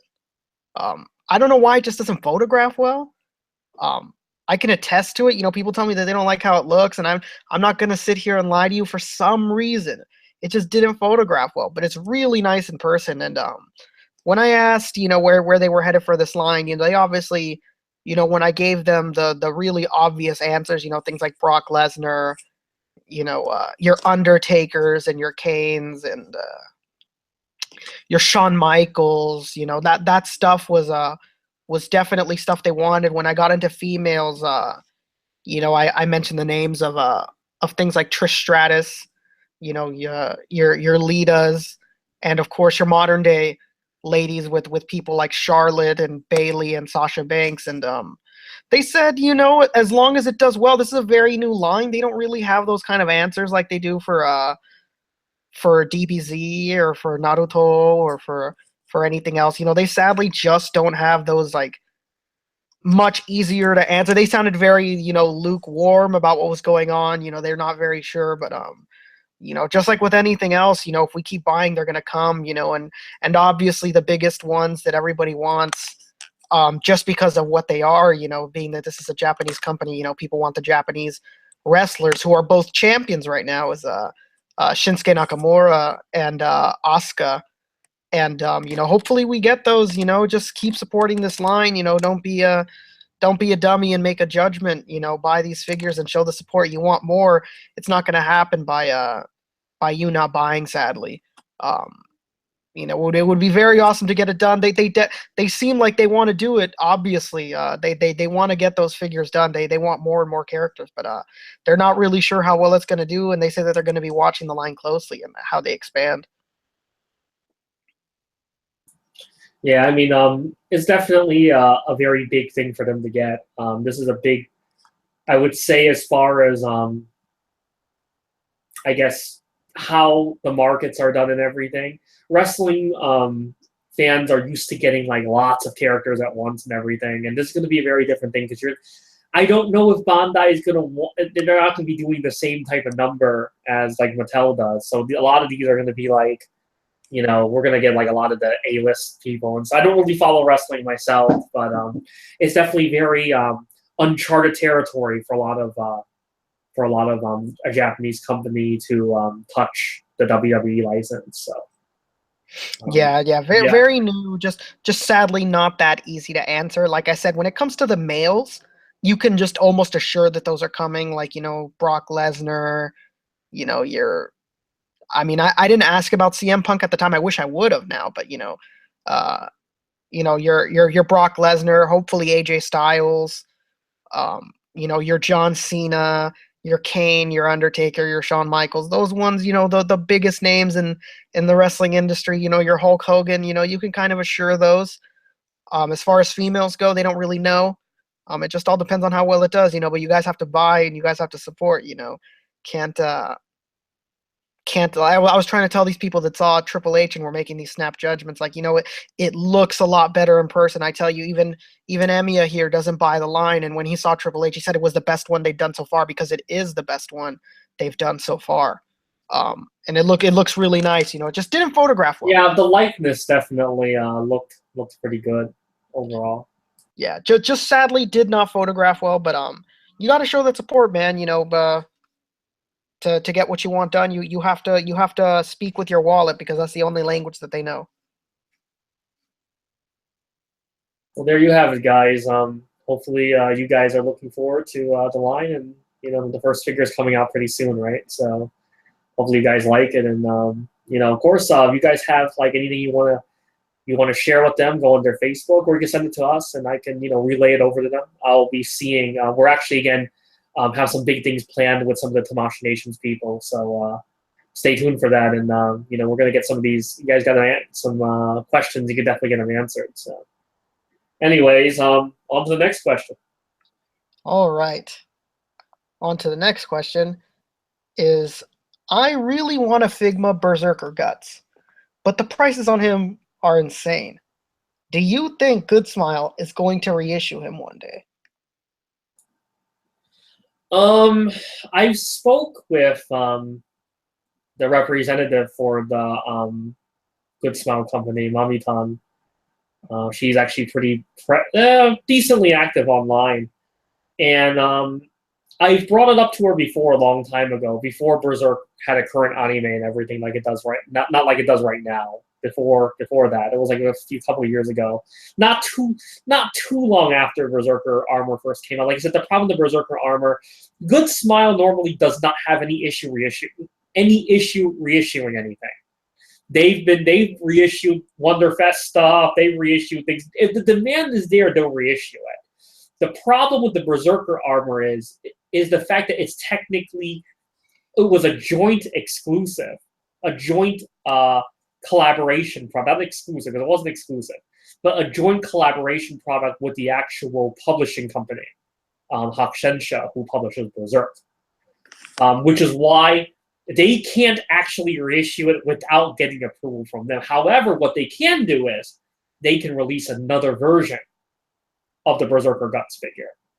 I guess similar to how they did with the Idolmaster Cinderella Girls, how they released the Wonderfest versions, which were the game versions, and then they did, when the anime came out, they did anime versions of those characters. They could do something very similar for the Berserker Guts. They can give them the Bloody Deco. I suggested the Bloody Deco, but that's like the most common, popular thing. You give them a weathered Bloody Deco, give them some different accessories, give them all the accessories he originally came with, and just make the figure better. It's the most common, and it's the least expensive. So yeah, and they can make some tweaks. I mean, there are some things on that figure I could imagine with the knowledge they have now, they can actually even do better on. So I think definitely it's a strong possibility. When I spoke with her at I spoke with her at AX, and I spoke with her at Otakon, and she was very optimistic about it. She said everyone's been asking her about Berserk, and Berserk is super hot right now. And with the release of the God Hand, which is coming, which we talked about earlier, it's a no-brainer. I think it's something that more or less I consider has to be done now. I mean, we should definitely get it. We should definitely get that Berserker, without a doubt. I don't know have any schedule or anything of when they're going to show it, but I'm hoping soon we will definitely get it. Again, it is a possibility if they do her in a new deco and do him in a new deco and everything. I think it's a strong possibility we can bypass the fact that it was a joint exclusive with Hakusensha, or joint release with Hakusensha. So I think we can definitely do that. I mean, look at this incredible Femto statue coming out. We never got to talk about it yet. This is shown at Wonderfest, first time we've seen it in color. I think this statue actually blows the guts that they did away, actually. I think this is way nicer than the guts. Definitely looking forward to getting this one. And, I mean, like I said, with all this awesome Berserk stuff coming out, and I don't think the Berserk fans should be denied, we should definitely get them. So, I mean, Rick, Dom, do you have any thoughts? Oh, very, very sick piece. I like it better than the guts as well. But how about for the re-release of the Berserker Guts? No, yeah, I think it's gonna happen. I mean, now that we have this show, there's a lot of possibilities, and I see it happening. Definitely not going to be exactly the same place. It's going to be tweaked, but I see it. Yeah, I think it's safe to say it's going to happen. So hopefully sooner rather than later. Hopefully, maybe we'll get an announcement soon. I mean, there's a lot of Berserk stuff that we should definitely get. An Android Guts, for example, we should get. We should get, figures of Farnese and Serpico, Isidro, Shilke. We should get them all.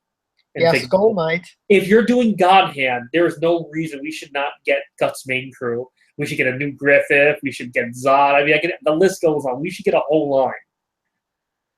So, I mean, the love is there for Berserk, and I think it's time. Berserk stuff has always been something I think that a lot of it's been always very expensive, a lot of the collectibles, and I think it's time that we get something that more approachable for the many fans that are out there. So I think the annoying part about being a Berserk fan and not having this stuff is the fact that, like, you know, most of the times stuff is unproven and stuff goes to the clearance rack. But you know, stuff like Berserk, people pay for that stuff. Everything Berserk always sells, you know. So it is disappointing that it's taking so much to get this done. yeah, it's like that Berserk stuff is traditionally really expensive and like very out of reach for lots of fans. So I think it's something we definitely should get more stuff for. More stuff that's, you know, more reasonably priced and everything. Hopefully. Anyways, I hope that answers the question. Let's move on to the next one.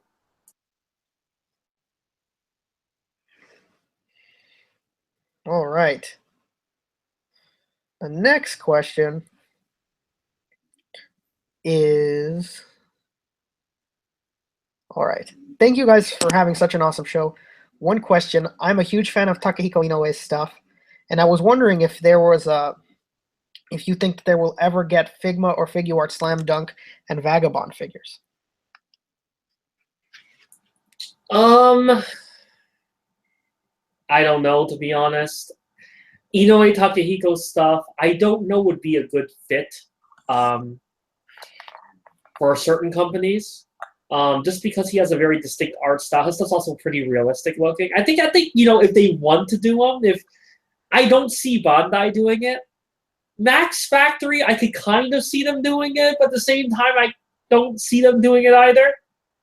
It's just one of those things I just don't see a lot of people really touching. Vagabond is extremely highly respected and critically acclaimed as a manga.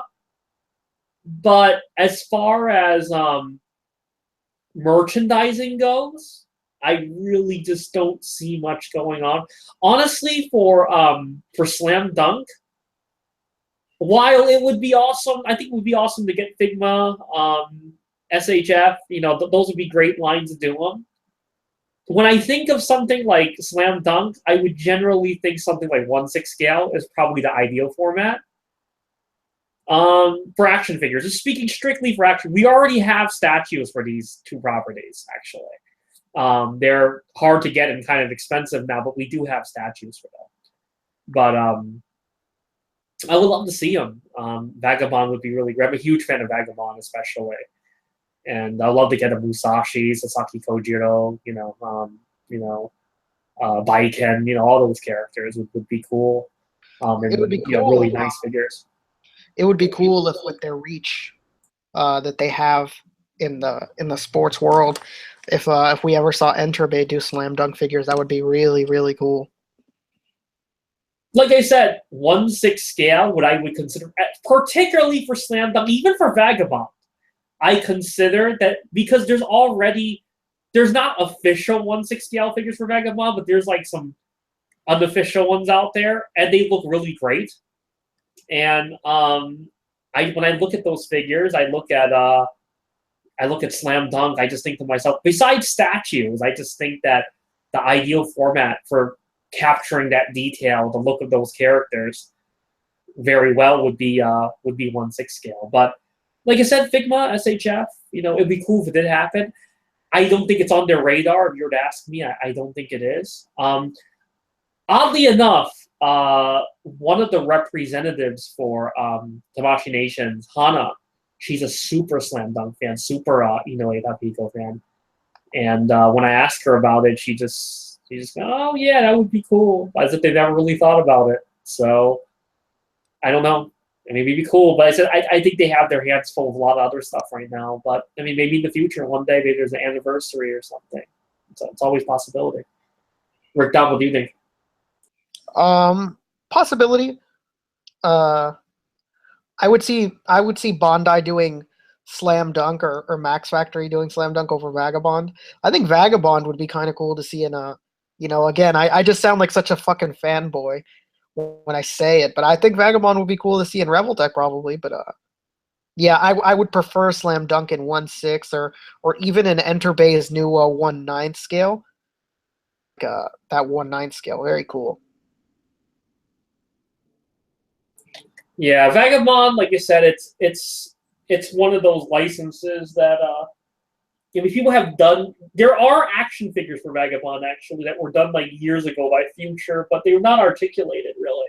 They have some slight articulation, but they're not like modern day articulated figures. So unfortunately, we don't have anything in that realm, sadly. But I'm hoping Vagabond one day, and Square Enix has had the Vagabond license in the past as well. They did really nice statues, which had tons of QC problems, sadly, but there are some really nice statues that exist. I don't see them doing any Play Arts Kai or anything for it though either. Although you never know. So we'll just have to see what happens. Hopefully, I wish I could have been the bearer of better news. Any closing thoughts, Brickcom? No, just pretty much what we've said is just that's what it is. All right, let's go to the next one then. The next question is: do you ever think that SHF One Piece would happen again, or am I just gonna have to bite the bullet and give in to variable action heroes? I think you're probably just gonna have to bite the bullet and give in to variable action heroes. We in the past actually we have asked on many occasions before the variable action heroes line existed if they were ever going to revive the One Piece SHF line, and they just seem like they're completely happy with how well the Figure Art Zero is doing, and they're happy to just leave it at that. They didn't seem like there was any interest in them trying to revisit the SHF line. They seemed like back then when they did those SHF figures, they did so not good for them. So, they sold so poorly that they simply did the Figure Art Zero line. It was very successful, and they just decided, you know what, this is what we're going to do from now on, and that's it. So that's pretty much the feeling that I got when I back then when I spoke with them. And now that there is another line out there, which is owned by Bandai. Mega House is actually owned by Bandai. They're a different division than Tamashii Nations, but they are technically Bandai. I just don't see them really trying to compete with themselves. Ultimately. Yeah, there's just no reason, and when we've asked before, because I've had to ask for friends so many times, even to the point where somebody asked me to record what they said, and I just said, "Oh, we'll ask in an interview or something." And they always tell me the same thing, dude. They just really didn't do well at all. Every single one went to clearance. They did not perform well at all. Variable action heroes looking like they're doing really well though, and they have Figure Art Zero, and like Emiya said, it's kind of like you're competing with yourself. There's just no reason to. Yeah, I think at this point they're just interested in keeping the safe route. Figure Art Zero does great for them. They've tried SH Figure Arts, didn't do well, and they're just not going to revisit that again. They're going to stick with what does well for them. And again, I'll be honest, we already have a ton of stuff that Bandai can't even get to at the moment, so they don't really need anything else. There's already another company that has another line, although it's not in scale with SHF. They're larger figures. That's Variable Action Heroes is more of a 1/10 scale line versus a 1/12 scale line. And I think they're great figures, and if you're a One Piece fan, and I would just say just stick with those. Those are the ones, and I don't think it's going to get any better than that. I think even if SH Figure Arts figures existed, they wouldn't be. They could own. I don't think they would be better than the Variable Action Hero figures. Oh, definitely. Aside from them being in a similar size, you might want them. You might want them in 1/12 rather than 1/10. But outside from the technology standpoint, definitely, I don't see them being better. So hope that answers your question. Let's move on to the next one. Yeah, the next question is SHF Star Wars vehicles. I mean, we have some already. We're getting Darth Maul's little bike cruiser. We already got the Biker Scout with his bike. We probably get small ones here and there. If you're asking about large vehicles, I don't think we'll ever get anything bigger than a TIE Fighter or an X-Wing. Yeah, and I mean, I think we even have in an interview or somewhere they've said that that stuff is in their thoughts. I mean, they can't sell that stuff here anyway. Yeah. So I think if they had the U.S. market, they were able to sell that stuff here. Which obviously they could actually. We found out some special stuff about it, which there's actually another question to ask to elaborate it more on this. But I think it's actually the next question. I could just get it. It's the next question. Okay, we'll just talk about it all at once. We'll ask the next question.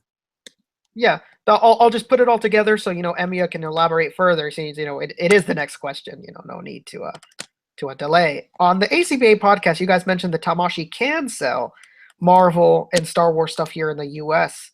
figures if they're like $80 a piece. Can you please explain in more detail? Emiya, take it away. Okay, so we found out during SDCC when we were speaking to one of the representatives that there is actually a clause in the Disney properties contract. I know with Marvel, he wasn't clear if it was with Star Wars or not, but he seemed to talk about it in both. In the fashion that it was pretty much both of them, that the figures, they could sell them here. They could sell Star Wars and, Marvel, particularly Marvel, they could sell here. However, the figures have to have a retail of $80 or higher, which, we didn't actually go on like too much about it, but basically, they have to be $80. And they were actually thinking about, in the future, making an $80 package, like an $80 figure, and releasing it here.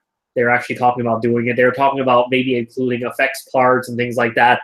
But their biggest concern was the fact that they were afraid that the figures might not sell because people don't want an effect and stuff like that, but that would be the only way to get it over here.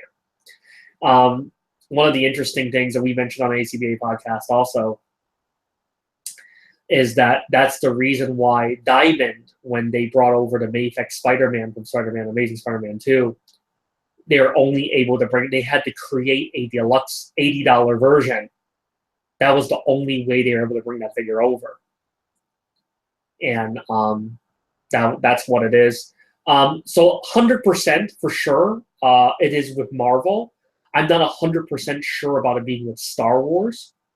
But I'm going to ask that question. But we talked about it as if Star Wars was part of the conversation, so it is possible. But the figures have to be there's a clause that the figures have to be $80 for them to be able to release the figures here. So maybe in the future, if that happens, maybe they can include vehicles and stuff like that to make the figure more expensive, and they can probably bring it out here. I don't know. Maybe you could do Captain America SHF with his motorcycle or something, something like that, or something along that line. For me, as stupid and as like so 90s and early 2000s as it sounds, I think a really good way to sell this stuff would be to do like a, I don't really want to say adversaries because it's kind of locking it in, but like doing a dual pack I don't know if that would count. Like, you do a Venom and a Spider-Man, you do a Sabretooth and a Wolverine, or you could even do a Deadpool and a Wolverine if you want to get like, the most popular out and not necessarily do adversary or something like that. That would be yeah, that's definitely, I think that's a good idea. I'm not sure how it works, if their clause is it has to be one character or something like that. I don't know. But yeah, I mean, they can always do that as well, and it would easily knock the package over to $100-something. Yeah, I mean, we've gotten the Rangers. We've gotten Rangers that are double pack too, so it's not something that's ever not been seen. We're not making something up. that they've never tried before. They've done double packs before of figures, and I'm sure they'll do them again in the future. And if there's not a clause of it needing to be a single figure for that $90 price point, I think that would be really great. Getting a Spider-Man with a Venom, getting a Wolverine with a Deadpool. I think that's to me that's genius. If that's not a problem. Yeah, that's definitely something I think we will definitely ask and elaborate on in the future. But going back to the whole thing about the vehicles, like I said, the vehicles I could see them happening. But again, 6-inch scale is always kind of a hard thing because in reality, when you want to do 6-inch scale, real vehicles that are really to scale these characters, these things are actually pretty big. So I think I don't see us really getting anything bigger than for especially like a more mid-end line like SHF. I see it really, considering I think even for the Black Series, I don't think we're going to get anything bigger than a TIE Fighter or a X-Wing. So maybe in the future we might be proven wrong, but I really don't think we're going to get anything bigger than that. And I think it holds the same for the SHF line as well. So yeah, I hope that answered your question. Move on to the next one. All right. Now that we got Nendoroid Korra, do you think we may get Figma next? Fingers crossed. My God, I sincerely hope so. You have this property that no one's ever done. I mean, Mattel did like 6 figures a century ago, or not a century. I'm sorry, I'm being a jackass. Like a decade ago. You know what I mean? It's really untapped. People want it. The fandom for this is through the roof. I don't know. Maybe Emiya could shed more light. I don't know if they would. I hope so. I severely hope so. One of the upshots of this is, again, the staff at the Good Smile booth seem very fond of this license, Korra. So there's a strong possibility. I don't know how deep the line would go. I guess a lot of it will simply depend on how well the Nendoroid does. And again, just like anything else, if you guys want to see these figures, go on their Facebook and start demanding that you guys want to see them. And that's the best way to make it happen. Group up your friends. I don't know how much I can stress this. I always say every week I get people asking me, hey, do you think they can do this? Do you think they can do that? A company like Good Smile that really listens to their fans, really actually does listen to fan demand, actually does listen to people. For people to ask and ask and ask, but never actually go on their page to actually request anything. I find it very sad. I mean, you guys bark up. You guys are barking up the wrong trees. Yeah, we like semi know these people like on a name to name basis. But we're at the end of the day, we're fans just like you guys. And us asking for it and saying that people want it is just not the same as you guys actually going to them and saying that you want it. Don't tell us you want it. Don't tell me, don't tell him. You go to that page and you spam the shit out of them and you just get on their ass and you tell them that you want Korra over and over and over again, or you want Avatar: The Last Airbender over and over and over, and they'll do it. Don't tell us, tell them. Yeah, I mean, they need to see there's a lot of people that want it. If you just keep telling us, we can tell for you guys. You can say, hey, there's a lot of people want it. And they're like, yeah, but they don't see it. They don't have to take our word for it. It's hard to believe. At the end of the day, we sound like fanboys catering to our own needs. But when you guys do it with us, there's validity. It's you guys showing that you want it. So again, as I said before, that pretty much is the best way to get it done. That's the best way. The best way is to do exactly what we just said. Just go on there and demand that it be done. Do I think it's a possibility? Yes, I do. The Nendoroid is the first step in. Nendoroid, again, the reason they're doing it, I also get this question pretty often. I'm just going to answer it right here because it's kind of the same question. Nendoroid, why did they choose to do a Nendoroid over the Figma? The thing is, Nendoroids have a broader appeal. As much as you action figure guys, and I'm an action figure guy too, would hate to say, but Nendroids have more. They have more people who are into it. There's a lot more casual fans. It's like Pops, like Funko Pops, same kind of thing. You have a lot more broader range of people that collect Funko Pops than, say, dare I say it, Marvel Legends. There's probably more people. I know no girls, pretty much no girls that collect Marvel Legends. But I know a ton of girls that collect Funko Pops, and I know a ton of guys that collect Funko Pops. I personally, and I look at my friends list. I have over 800 friends, almost all of them being figure collectors. I have, right now we have like 9,000 plus members on our ACBA page. I only know of one true female Marvel Legends collector. That is a terrible thing.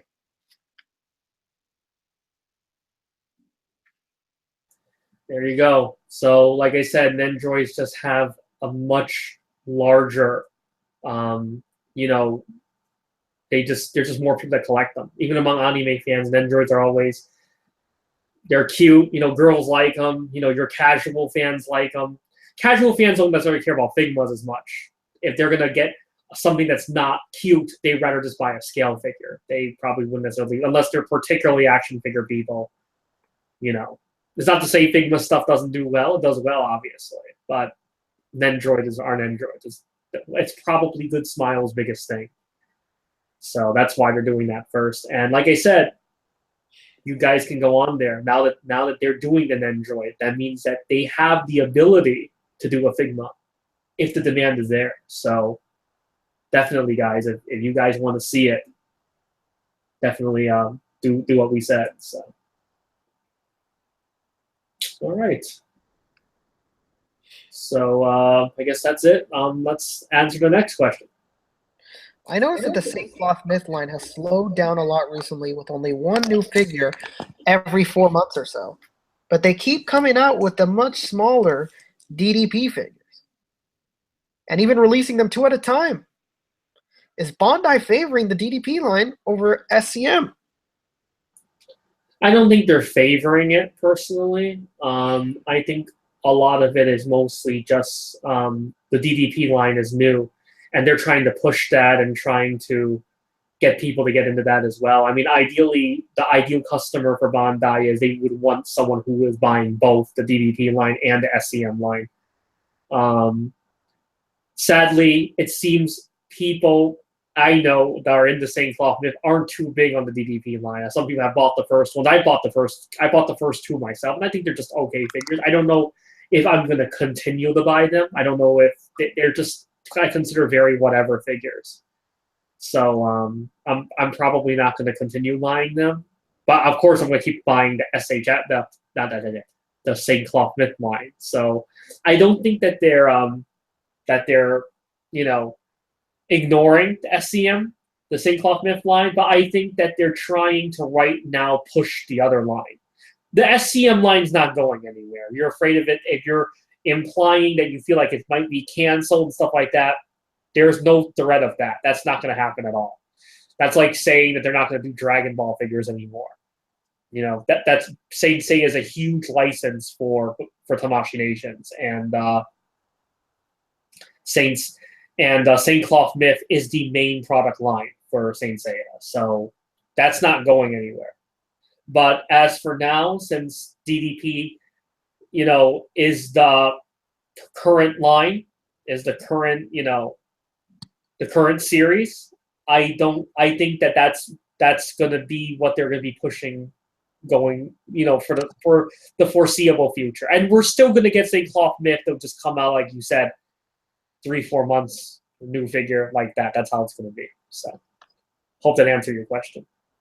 Let's go to the next one. Next question is another line that's been really slow is the Medicos JoJo line.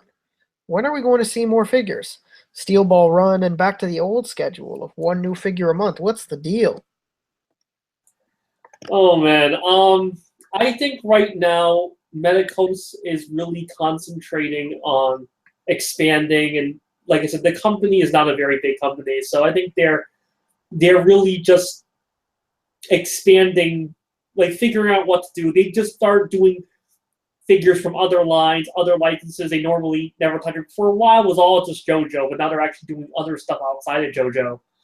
And I think that they're just basically trying to adjust to that. And I mean, all the figures, your JoJo figures, JoJo is the backbone of Medicos, and that's again, just like I spoke about St. Cloth Myth, it's not going anywhere. That's their main problem. That is what puts them on the map. So JoJo's not going anywhere. Yes, things are coming out a little bit slower, but that you can't keep up that hard pace all the time. You got to slow down sometimes. And right now, JoJo is taking a little bit, a slight break, but figures are still coming out. We saw Gyro from Steel Ball Run already. Obviously, Johnny is going to come, and we're going to get other stuff. Other awesome stuff is coming from JoJo. Don't worry, guys. Medicals has got you. So, hope that answered your question. Yeah, JoJo. Yeah, going back, one more thing. The one figure per month schedule, like I said, I really just I don't see that happening again for a while. So again, hopefully, we get some we get some new announcements pretty soon, and I think I get the feeling we're gonna be getting some pretty soon. So just keep a lookout for that. Next question. All right. Are the Dragon Ball model kits any good? Are they in scale with Figuarts? Take it away, Emmy. The model kits are pretty good. In my if you were to ask me personally, I think they need paint. You can, of course, using the stickers and use the fact that they're cast in multicolored parts. You don't actually need to paint them, but a lot of these figures, they don't look good unless they're shaded and they have a matte coat and stuff like that. So recommendation is, put it together and have some, be ready to do some touch-up. They're nice figures. They're a little bit bigger than SHF. They're supposedly 1/12 scale, but I'd say they're a little bit big. The Goku is a little bit bigger than the SHF Goku, Son Goku, so they're a little bit larger. But for the villain characters like Boo and Cell, who are actually larger than the heroes, or actually these more imposing characters, I think you can definitely have those. You can definitely use those for your display if you wanted to, particularly Cell. But the other ones like Son Goku and Gohan, stuff like that, they might be a little bit too big for SHF. But the nice thing is the Saiyajin Space Pod, that will be in great scale with SHF. Will actually be a little bit oversized, which I think is actually good. So hopefully that answers your question. Fantastic. I think they're great too, but like Emiya here, if I were to get them, I'd want to use some paint, and I would 1,000% at the very least matte coat. They need it.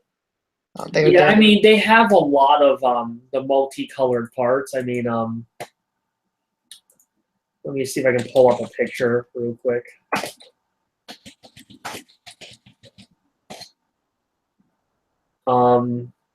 Yeah, they have a lot of stuff that's already it's already colored for you. But let me see if I can pull up a picture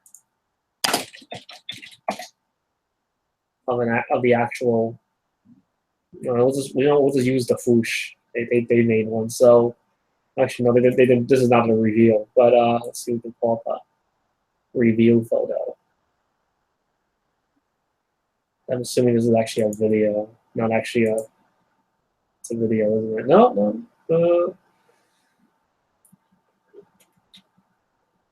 Oh, actually, there's a size comparison right here, actually. They show it. Oh, this is a video. Okay, Hey, what's your face? The face with very it's an audio. Easier to trim. Yeah. Can't even see it. Click that one right there. Which one? It had it in the little version right next to the picture that you were at.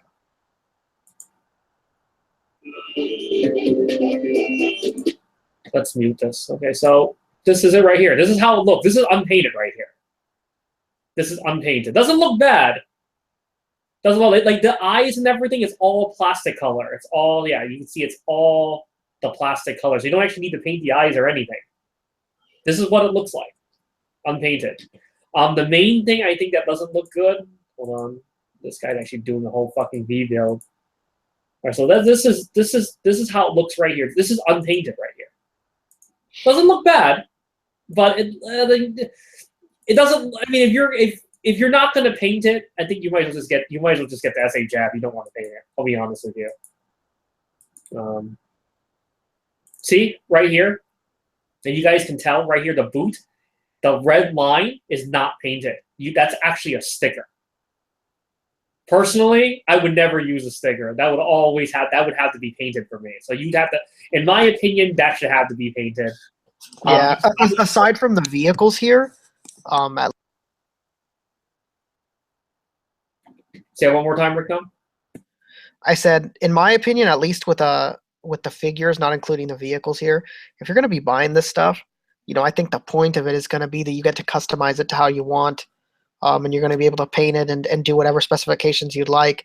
Because, I mean, with the work you're going to have to do, you may as well just get the SHF if you're not going to be doing that sort of work on it. Yeah, like I said, this is how it looks unpainted. You can see it doesn't look bad. It doesn't look bad, but I definitely think you need some shading and stuff. You need a matte coat. You should probably do some kind of like line work on the mouth and everything to make it stand out more. Definitely paint the boots area and everything. He definitely needs paint. Frieza doesn't look too bad. It's a little bit too big, but again, this is the size comparison right here. So it's I'd say a good scale taller than the SHF one. Although I consider SHF 112 scale, this is probably closer. They say it's 112, but it's probably more closer to 110 scale. Yeah, like here you go. You want Marvel Legends Dragon Ball? There you go. Yeah, this would go good with your Marvel Legends. Actually, this is actually the perfect size for Marvel Legends. So if you want to put something next to your Marvel Legends, this is good. So, and again, they're reasonably priced. I mean, they're half the price of an SHF, even less in some cases. So, if you want them, then definitely get a Goku, try it out, or get the upcoming Gohan. Looks really nice. I would get that one. You want to try it out, or the Gohan is Gohan is I think the one that I'm gonna try out. I mean, I'm gonna buy the vehicles, whatever vehicles they make, I'm gonna buy them. But I think figure wise, the one that I'm gonna delve into is gonna be Gohan. Yeah. So yeah, I mean that's definitely definitely worth looking into if you're just curious. So hopefully that answered the question. Do we have any more questions? We have one more question. All right. I noticed the Comic-Con TF exclusives are still in stock at Hasbro after like a month. Do people not care about the official stuff anymore? Or you think people are trying to get a hold of the Takara Tomy versions? You're talking about, I guess you must be talking about the Titan Force and the SDCC Fortress Maximus. There's so many factors to this, and again, everyone will have a different opinion based on it. But from being as objective as possible, I don't think necessarily people are waiting for the Takara Tomy version. I think a lot of people, some people are, like myself, which is why I didn't buy it. But I think there's a lot of people who are just happy with getting the regular one and just buying third-party parts to attach to it to make it the version they want. That's kind of the problem that we're kind of in right now with Transformers, is just the fact that there's no because the existence of third party has completely changed a lot of how collectors think. So if you guys ever know this, Transformers are pretty much never flippable. Why? If I'm going to spend more money on it, I'd rather just buy a third party one, a better version. I would rather just buy a better toy. That's pretty much what it comes down to now. We're in that situation. Imagine, right? If there was a company in Hong Kong or whatever, doesn't matter what company, that was making unofficial Marvel figures, Marvel Legends, but making all the ones people wanted and all the detail and everything. They were like great figures, every single one of them. would you? But they were in scale and meant to kind of go with your Marvel Legends stuff. Do you think? Would you still buy Marvel Legends anymore? Would Marvel Legends go for anything anymore? Probably not. Oh well, I'll just wait for this third-party company to do an Enchantress. I'll just wait for that one, or I'll wait for this company to do this guy. Oh, they're gonna do one that's gonna be completely. Have you to go along with that question? I'm not sure if you've seen because I mean, you buy this stuff, but you're not heavy into it like that. I don't know if you've seen. There is an Asian company right now that is making third-party Marvel Legends movie figures. My God, they make Hasbro look like a joke. It's depressing. Like completely new modes? Yeah, do completely new molds. Unreal. Detail, sculpt, accuracy. My and God. Marvel Legends scale. Marvel Legends scale. Yeah, it's crazy. Wow. So look, it is unreal. It has already begun.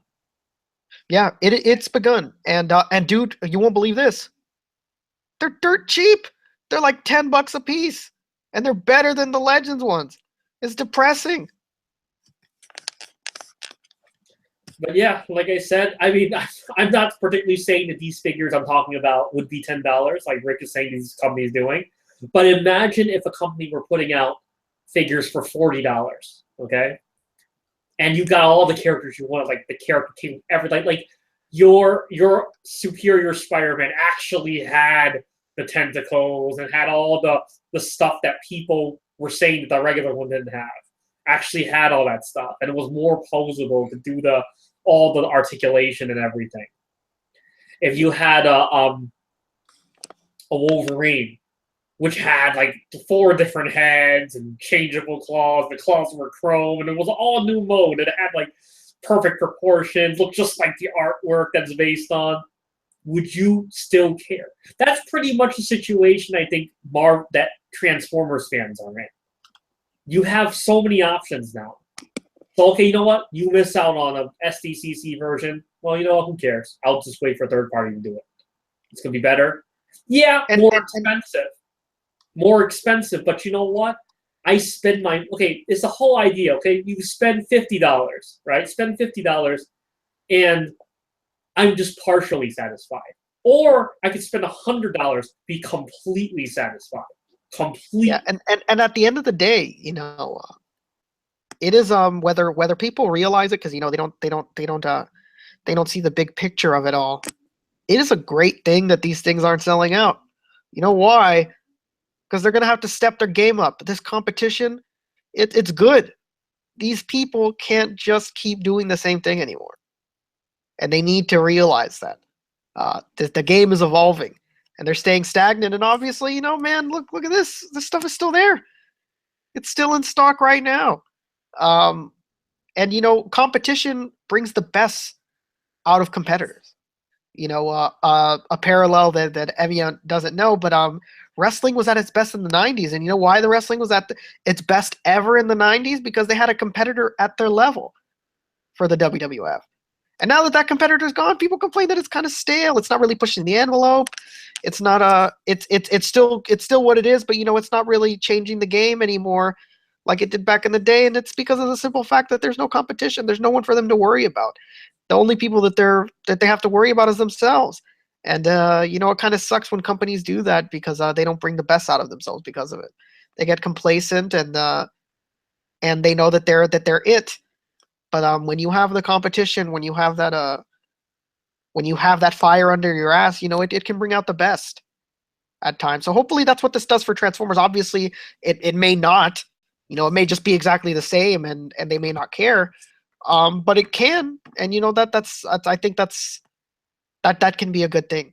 Is the competition and bringing the best out of each other, whether they want to or not, whether they understand that they're actually benefiting us the most when they do things like that. Yeah, just like Rick Dunn said, competition does breed better product, better everything. I do think Transformers, I think the whole existence of stuff like Combiner Wars or Unite Warriors and the fact that they're doing these headmasters and everything, doing a lot of stuff that's technically more collector friendly, versus like the Transformers Robots in Disguise, the Transformers Adventure stuff. I think it's all because of third party. because they recognize that there are fans out there who who want these characters, and there is a strong collector's market. I mean, we can go on and on about it, but Hasbro pretty much like I've mentioned before, and I mentioned on ACBA, I mentioned on here many times. They've compartmentalized their entire strategy. Like, look at Marvel Legends. They only do Marvel Legends. Marvel Legends is technically a collector's line. They have a line that's specific for kids. Your stuff that's not articulated. They separate it now. It's not like before where they tried to do one product and they tried to have everyone be happy. It's not like that anymore. Now, Transformers the same way. You have Transformers Adventures for the kids. I mean, adults can buy them too. It doesn't mean you can't buy them. They have those for the kids, and they have your Unite Warriors, your Transformers Headmasters, your Transformers Legends, classic series, whatever, Chug. That's stuff for collectors technically, but kids can buy it too. It's okay for kids, but it's not necessarily, it's something that's done that with the collector in mind. And I think for Hasbro, I mean, of course, the third-party stuff is always going to be better. The main reason it's always going to be better is because at the end of the day, the third party has no real limitation. They can charge whatever they want. They can make a figure incredible and charge you $200 for it. They can charge you $200 for a Voyager size toy. A complete combiner from Takara, even let's say Takara, let's use the higher price item. Takara complete combiner will run you like 120 something, 130 bucks. Retail price. A combiner third party, you're looking at $500, $600. Not uncommon. It's a huge difference. And that's because they can charge those prices because they're a third party. And, collectors buy them. And obviously, they acknowledge this. Takara and Hasbro, they acknowledge this. I mean, they've been upping their game, Masterpiece and everything. But besides the Masterpiece line, they have to keep these other toys like your Unite Warriors, all that. They have to keep that stuff approachable because it's not just about the collector here. It's also about the kids and the casuals and stuff. And casuals aren't going to buy third-party $600 combiners. So, you go back to your question, because I know we've been kind of tangenting off, but it is kind of related. People still do care about the regular stuff, I think. If you were to ask me, I think they still do. But they also understand they have options. They don't have to settle for anything anymore. There are tons of fucking companies that are going to do it. Like I said, there's no point to buy that SDCC one unless you were just planning to buy the American one.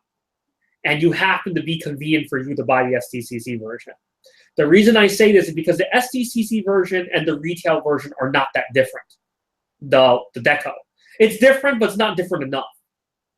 So the smart thing to do, if you were planning to buy the American version and you didn't want to drop the money for the SDCC one, and what you're basically saying, I would rather just buy the American one, which almost looks the same as the SDCC one, just a little bit different. And I'll just buy third-party sword, third-party new parts and everything. And at the end of the day, I'll probably spend a little bit more money, but I'll have a better product in the end than I would if I bought the SDCC one. Now, if you bought the Takara Tomy one, that one's actually very different color-wise than the American one. Then of course you want to get that version because that's going to be accurate to the Headmasters, anime version. So you can't get that, you third-party parts can't turn your US one in that version, right? So then you have to get the Takara Tomy one. There's no other choice. So that's basically what your situation is. As for a Titan Force, I just think people just don't care. I mean, to be honest, I only want that Wind Blade. I actually don't care about the other two. But the unfortunate thing is I don't feel like dropping $70 or whatever they're $80, whatever they're asking for just that one figure. I don't care about the other two. So it is what it is. I mean, like I said, Transformers fans, they have tons of options. It looks like now, what Rick Nunn is saying, we might even have options for the Marvel stuff too, Marvel Legends. And like I said, more options you have, the harder, people are more picky. So that's basically what it is. Yeah, the options are coming, and I mean, even right now, just so he can take a look and you guys can hear his reaction live. Quick photos of of a review somebody did. These are pretty crazy. I mean, you look at this stuff, and this is just some random Asian company that's putting these out. You know, they're not even. This isn't some big company, and they have what looks to be almost the even better articulation than Legends in some of them. It's pretty crazy.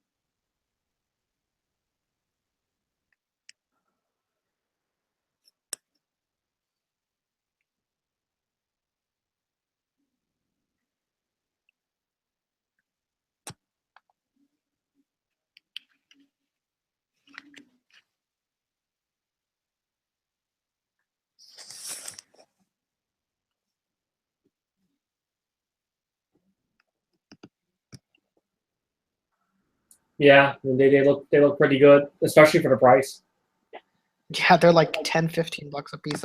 It's pretty ridiculous. I mean, they even do characters that that Hasbro hasn't done. So it's pretty crazy. Yeah, just so you guys can see, the figures right here.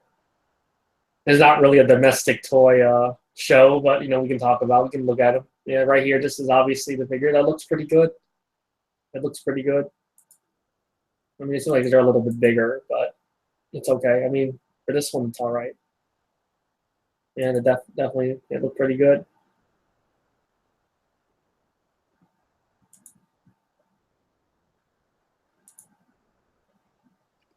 Yeah, definitely look pretty good. Yeah, for the price and what you're getting, it's But good stuff. imagine if there were even better ones, like mid-end Yeah. level, like or high-end. That would just pretty much kill the market right there. So Yeah, imagine if this company, because of this first wave, did so well that they started upping how they do them. They start charging $40 and do more detail, correct the size, more paint, more accessories. What then? What is Hasbro going to do then? They can't stop this random Chinese factory from creating these toys.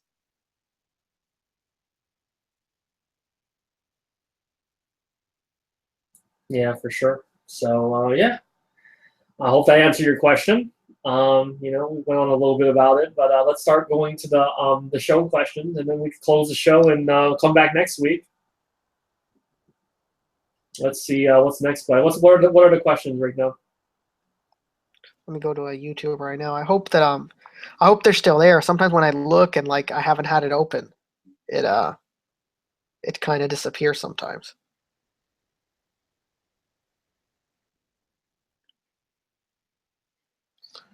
All right. Yeah, it looks like some of them may have disappeared. Do you have your tab open?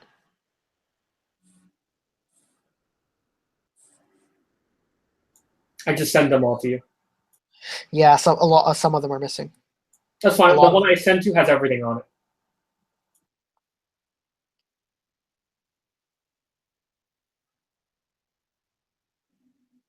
No, the one you sent me doesn't have everything on it. There was many more questions before this. I think. No, you're right. There was a few from RG Bats earlier, but he didn't actually ask any questions. You're right. There's nothing left. All right. He just said what's up. That I didn't copy and paste that one, but he just said I forgot that. I Yeah. forgot that. For mine, it cuts off where it says ASM Productions Ultimate Cage Match. ASM Productions says Ultimate Anime Character Only Cage Match Lineup. So a lot of these fighters, a lot of these anime characters, they're not meant to fight in cages. They're kind of it's like I mean, I would hate to see Goku in a cage. Cage fighting. You mean it's like these guys were like fighting in a cage fight?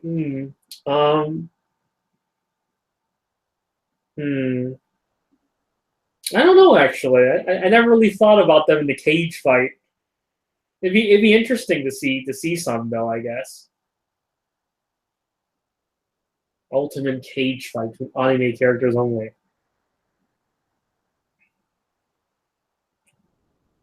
I don't know actually. I can't imagine a lot of these guys in the cage because they all have powers and everything. So it's kind of like I guess if we were just to go and have a cage fight, make it interesting. Hmm.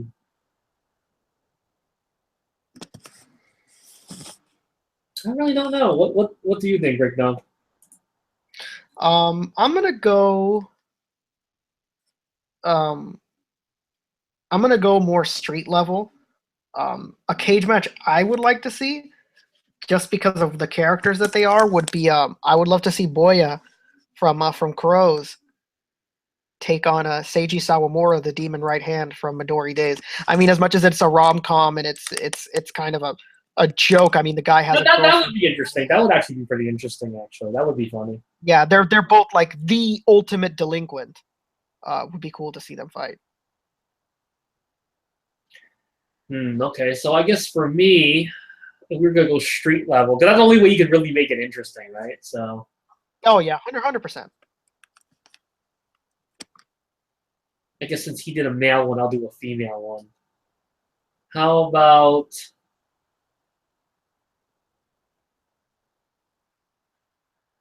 I don't know. I can't think of one. It's difficult. Just look around my office. They're gonna come up with one.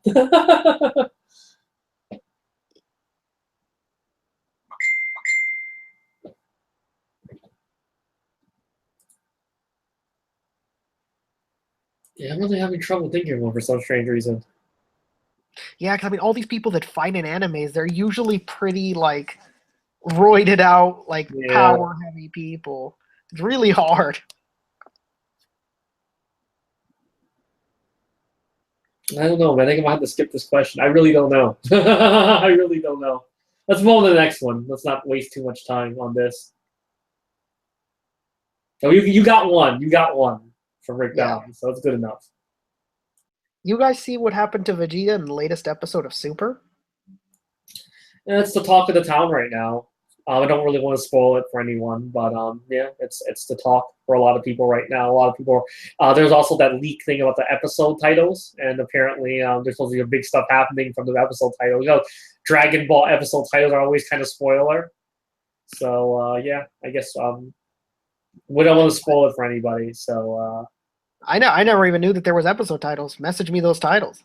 I'd like to know. oh, okay, yeah, there's some big stuff in the episode title. That's kind of the talk right now for a lot of Yeah, people. So. I had an assumption and an idea, but yeah, I don't really want to say anything because if anybody hasn't watched it, this really sucks. We're kind of screwing them over.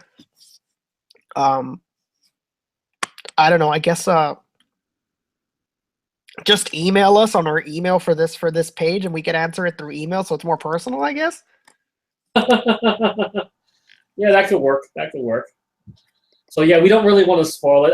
It is exciting, and there's stuff going on right now. But yeah, we don't really want to spoil because there's actually some people who haven't seen it yet and everything, and we want to be considerate of them. So let's move on to the next question. All right, on to the next question.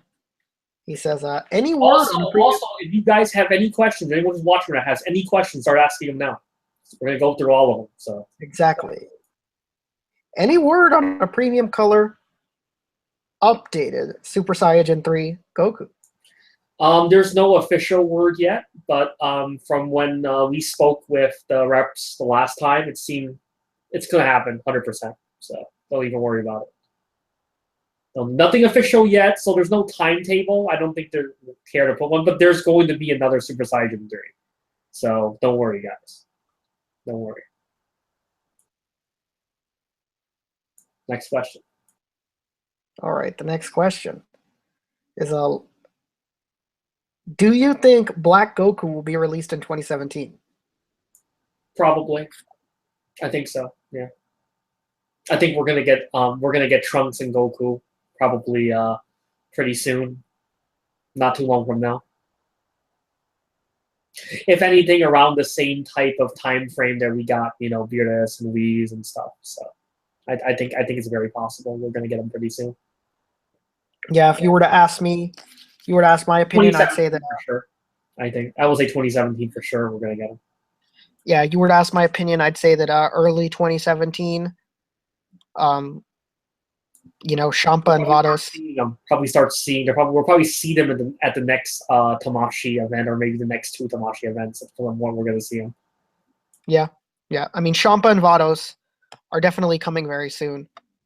After that point, stuff like Trunks and Goku, yeah, that's what I see coming. I mean, Trunks and Goku Black, positive they're coming. Everything else, I mean, depending on the popularity, but very likely at some point we will definitely get them. So anyone who's a combative character.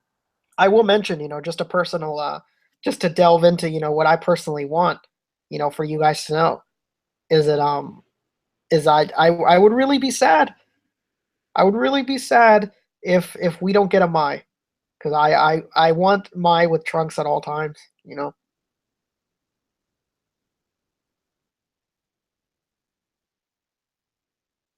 Yeah, that would definitely suck if we didn't get one. So and ASM Production, we're gonna get them all. Go on. Yeah, they're coming. ASM Productions asked, "Do you think Hit would be able to take on Black?" I don't think so. I don't think so either. I think this new level is much too high now.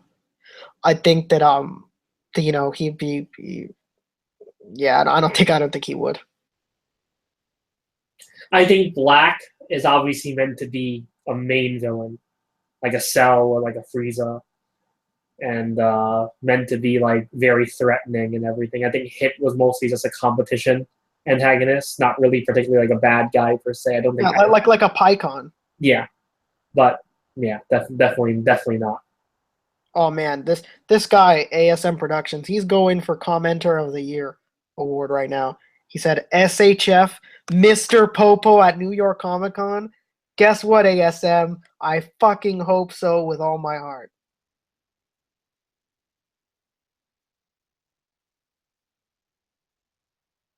Would definitely be something, man, to get Mr. Popo at NYCC on display. That would be something that's great. Ooh. I think if we got him, they'll probably be Figure Art Zero though. So yeah, definitely. Love. But Mr. anything is fine. Anything. Hell yeah. Love Mr. Popo. Give me everything, Mr. Popo. I'll take it. And he said, "I know you said all characters will be made eventually, but do you think we'll get characters from the Universal Tournament and Dragon Ball Super?" Well, ASM, Bandai already said we are. They kind of asked. They showed a picture of the team, and they asked us who we wanted first.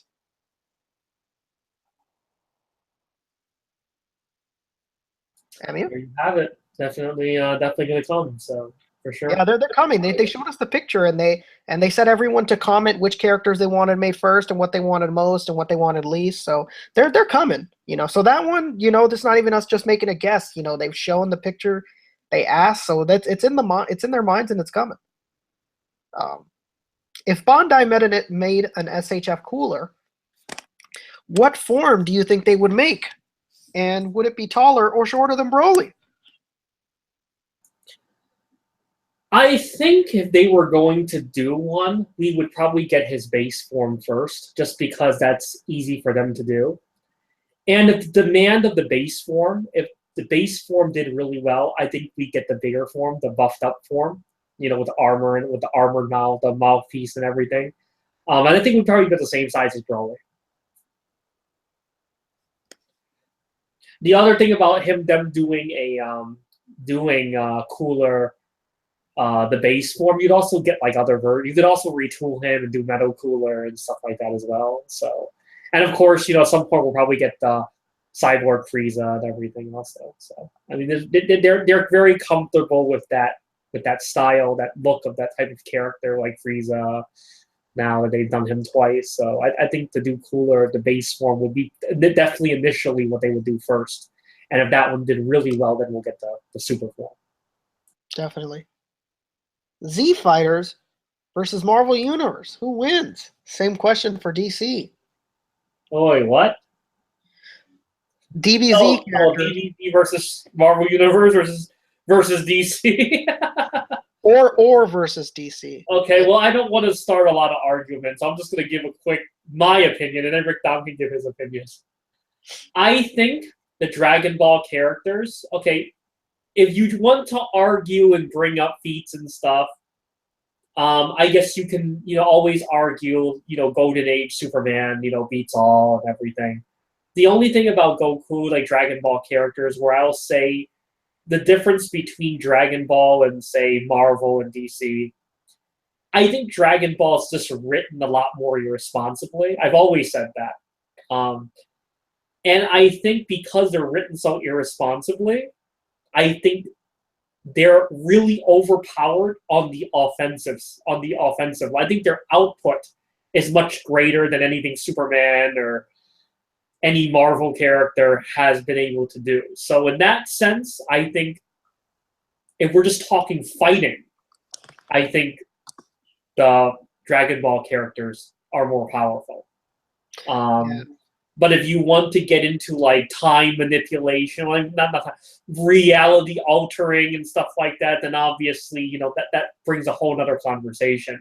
But if we're talking just straight up fighting, I think the Dragon Ball people beat all of the DC, all of the Marvel people. That's just my opinion. Yeah, and when I mean the DC people, I'm not talking Golden Age Superman. I'm just talking about like the current era of stuff. Yeah, I mean, at the end of the day, you know, no question for me, Marvel, dead. Everyone in the Marvel universe, dead. We're talking fighting. We're not talking like, you know, people fucking reality bending. You know, we're not talking like the Beyonder. You know, we're not talking Galactic. You know, we're not talking stupid stuff. You know, because then you go Zeno-sama or Zeno-sama, and then, you know, it's the whole argument. But actual fighting, man, Dragon Ball wipes the floor with the Marvel Universe. DC would give them trouble, but at the end of the day, you know, oh man, they take down Goku some way. What the fuck do you do? Because Vegeta's almost just as strong. And then you have Beerus, and then you have... There's no ending. And these characters, they grow when they fight. It's like Emu said, it's irresponsible. These characters grow as they fight. It's not fair. Yeah, I mean, you could chalk it up. A lot of it is, I mean, like I said, I used to be involved in a lot of versus arguments, and one of the biggest things I always say about Dragon Ball that's bad about Dragon Ball, again, it works with this type of arguments. It works very well for Dragon Ball's favor, but I always say that Dragon Ball is just very irresponsibly written. I mean, Toriyama doesn't think about physics and things like that when he writes it. I mean, these guys are destroying planets, like galaxies, like just having one fight. They're just destroying casually, blowing up planets. I don't care what it is, no matter what it is. In Marvel or DC, if you're blowing up planets at the rate that Dragon Ball is doing now, it would be a really fucking huge deal. They wouldn't do it so irresponsibly. Every planet, it would be a big deal. They would go for the science fiction route, and it would have this whole, you know, oh man, it would affect this solar system or whatever. There would be a lot more. They wouldn't just be blowing up planets like, you know, like there's no tomorrow, like they do in Dragon Ball. They wouldn't do that. That's why I say the offensive power of Dragon Ball. But they are still blowing up planets. These guys are still blowing up planets casually, like no problem. Well, it's no big deal. Oh, I missed. There is a character. Half the galaxy is gone. There is a character in Dragon Ball whose whole job is to destroy planets for no reason. Bill. If we're just going to go based on that, and like I said, there's a lot of people who are going to disagree with me. Who, you know, I'm not here to argue. I'm just giving my piece. That's what I think. I think the Dragon Ball characters, their output is so ridiculous, such on a different level than anything else. That's what makes Dragon Ball characters powerful, is their output. The output, the amount of damage they can do is crazy. Crazy levels. You know, you want to go on and say, oh man, but Goku got slowed down, he got shot by a laser beam out to his chest, and he fell down, and, you know, he was disabled. That wouldn't happen to Superman, whatever. But you can't deny that these guys literally blink and half the universe is gone. You know, half the galaxy, not the universe, but half the galaxy is gone. It's a different level, in my opinion, on the output.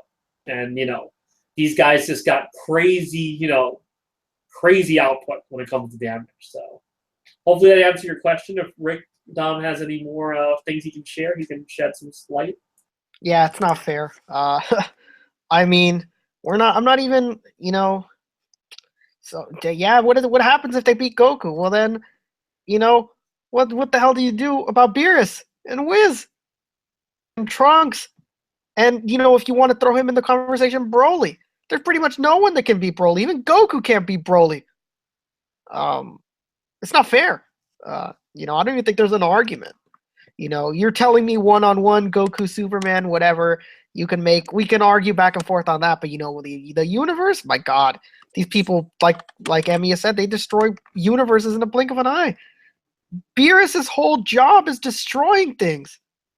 He kills planets for no reason in the snap of a finger. That's just my opinion. People can think what they want. It's not a problem. That's what it is. Next question is, what effects do we want to see made by Tamashi? What Tamashi effects we want to see next? What would I like to see? Maybe more color variations of some of the existing ones would be good.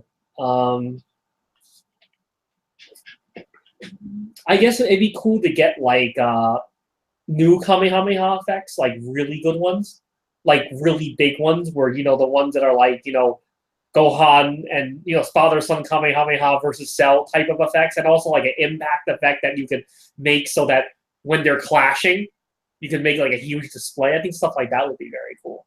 And you could use it for other stuff too. It could be like a huge like clashing beam for like another series or another, like someone shooting a cannon or something. It could work that way too. Something like that would be cool. Speaking of cannon, we still don't even have the special beam cannon. Well, I'm assuming whenever they redo Piccolo, and he's probably the next one they're going to redo. Yeah, for some reason they love Piccolo. Well, Japan likes Piccolo a lot too. I love Piccolo. Everyone likes Piccolo, but hell yeah, man. He is probably, if you have to ask me right now, I'm pretty sure he's probably going to be the next one to be redone, like in the new mode.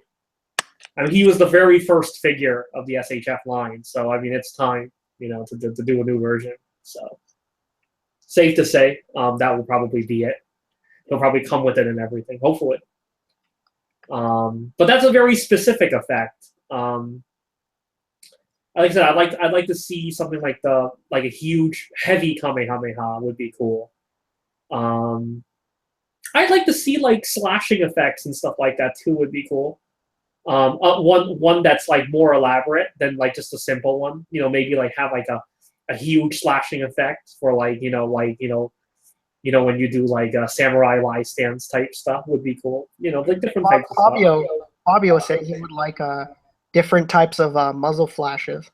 Oh, different type of muzzle flashes. I think that would also be a variety of muzzle flashes. Yeah, no, that would be sick. Absolutely. That's definitely something I think would be good. And like I said, we can always give suggestions. Although all these suggestions we would have, all the suggestions anyone would have, they probably have thought of already. I mean, they have guys. Their job is simply to do that. So but yeah, definitely. The heavy Kamehameha would be something that's really cool. And it would be cool if you had like some kind of a base or something that you could also like put the aura on and everything. That would be cool too. So. Oh yeah. The next question. Yeah, it's endless. It's endless. So there's always stuff. Yeah, there are so many effects we need, and I hope they come. It's just a matter of when they do, I suppose. What has priority for them, what they think would sell more, and stuff like that. The next question is this is a pretty ridiculous question: is why is SHF the best line in figures both domestic and abroad? Well, if you think so, that's good. Keep supporting the quote unquote best line. It's a cool line of figures. Obviously, I fucking buy so much of it, so I can't shit on the SHF at all. But I don't know if it's the best.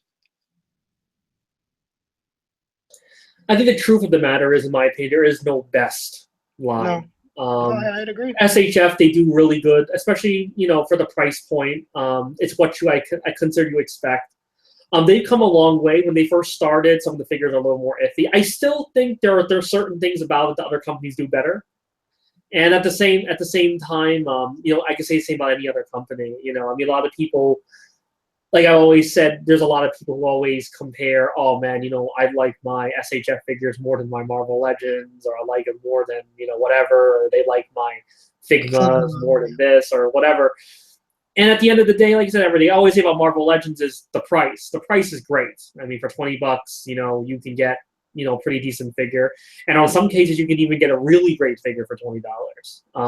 Especially ones like the Spider-Mans and stuff like that, where they come a lot of hands. Your Spider-Mans, your Deadpool, parts, your Deadpool, Punisher. You have your examples where the $20 doesn't stretch you so far. Something like Phoenix or something, not as much stuff, doesn't come as much stuff. So, but still, not bad for $20. And then when you take that, for example, let's say at the end of the day, two examples just given: the Punisher and Deadpool, two figures. Let's say you get them at retail, you're paying like $40, $45 for both of them. Would you say that you'd rather have those two figures instead? Would you rather have like a SHF Iron Man instead of those two figures? So it's kind of a different. I mean, the SHF Iron Man might still actually cost more than those two figures combined. Your SHF Iron Man is probably $50, $60 versus your $45, maybe $50 if you find them at a slightly higher price. I mean, it's a difficult thing. Everything can be broken down and deconstructed, and you can always think of reasons why this is better than that. But in my opinion, there is no best line. Just collect what you like. Most important thing is you enjoy what you buy. And most importantly, the money you spend, you feel is worth the price. You're getting the product you're getting is worth, the money you're dropping on it. I mean, that's the most important thing. Not like, Hot Toy stuff. It's very nice looking. Of course, there's downsides even that. So the more complex something gets, the more delicate it gets. It's just simply the truth of how all these things are. So I mean, SHF, they do great figures, and they do a lot of stuff that the Western fans like. They're very concentrated on that. Stuff like Star Wars, like the Marvel stuff. They also do a lot of great Japanese stuff too. And if you were to ask me pound for pound, I think Bandai is the best toy company in the world. If we're just talking pound for pound, just speaking as far as everything like collector's market, the kids market, things like that, I think Bandai puts out the best product just overall. Speaking as far as the range of quality, like their collector stuff is really good. Their kids stuff is obviously great. They do. They cover a broad range of licenses. They have a huge amount of licenses, all very much A+ licenses. Their collector stuff is considered very good, like pinnacle for some brands. They have a hobby division that does most well engineered plastic model kits on the planet. I don't think anyone can argue that the Gunpla, is better than any model plane or tank you could buy as far as it comes to user friendly and ease of construction, and at the same time ease of construction into a product where someone who doesn't have much modeling experience can make something that looks really incredible with very little effort. I think they do. The engineering on some of these model kits is absolutely unreal. But in some ways, Bandai is definitely, like I said, when it comes to that, no question. When it comes to the robot toys, there's not a lot of competition for Bandai. Outside of like your Arcadia and your Sentinel, they don't have that much your Takara Tomy, there's not much competition. But SHF, I think they actually have a lot of competition. Adam has always told me he doesn't really pay attention to Hasbro. Like he doesn't pay attention to Black Series, doesn't pay attention to Marvel Legends. I always told him that he should, because those are the same people who are buying your figures, are buying Tamashii product, are your Marvel Legends and Black Series guys. You really should pay attention to them. They said that they only considered, as far as US goes, companies like NECA to be competition to them because they're in the similar market. And while I agree with that, definitely they should pay attention to NECA because, they put out great stuff for the price. And, some of the figures like they put out, I would even say is even better than what you're paying, $25 for some of those figures that they put out, like the Kratos and the Nathan Drake. I think those are really great figures, especially for the price that they're the price point that they're at. Easily comparable to any of the mid-end Japanese stuff, in my opinion. But for essentially half the price. I mean, a lot of that dealing with the fact that they are a domestic company. They are in the United States based, so that's a lot to do with it. But no denying, they put out great product, and Bandai Tamashii Nation should pay attention to that, but they should definitely not ignore Hasbro as well. Like I said, as far as Marvel, your people who collect SHF Marvel, SHF Black Series, like SHF Star Wars, they're also buying Black Series, Star Wars, and buying Marvel Legends and stuff like that. So, but yeah, I mean, I'm happy. Again, I went off tangent here, but I'm happy obviously you like SHF line. I'm a huge fan of it. I buy a lot of figures from it. But as far as being the best company, I don't really think that there is a best be-all, end-all company. So, in fact, at this moment, a lot of Figma figures actually to SHF. Actually, not particularly when it comes to the Marvel stuff, but with the anime figures for sure. Yeah, at this moment, whether they know it or not, to more and more look at these American companies. I mean, these markets that they're entering into, with DC and the wrestlers, they're going to have to look more and more to these markets. DC Collectibles is going to be one of their biggest people to have to look at. With what they're trying to enter with DC right now, their Injustice stuff and their film stuff, they're gonna have to look at what DC Collectibles is doing, and no question, they're looking at what Mattel is doing for wrestling. So, I mean, you can't. They're it's the market. It's the same market. I mean, their wrestlers are not compatible with the Mattel stuff, but they have to look at it because they need to know who is buying the figures and what they're looking for. So yeah. Like I said, in my opinion, there is no best company. There is a company, and everyone has their ups and downs. Bandai doesn't do everything perfect.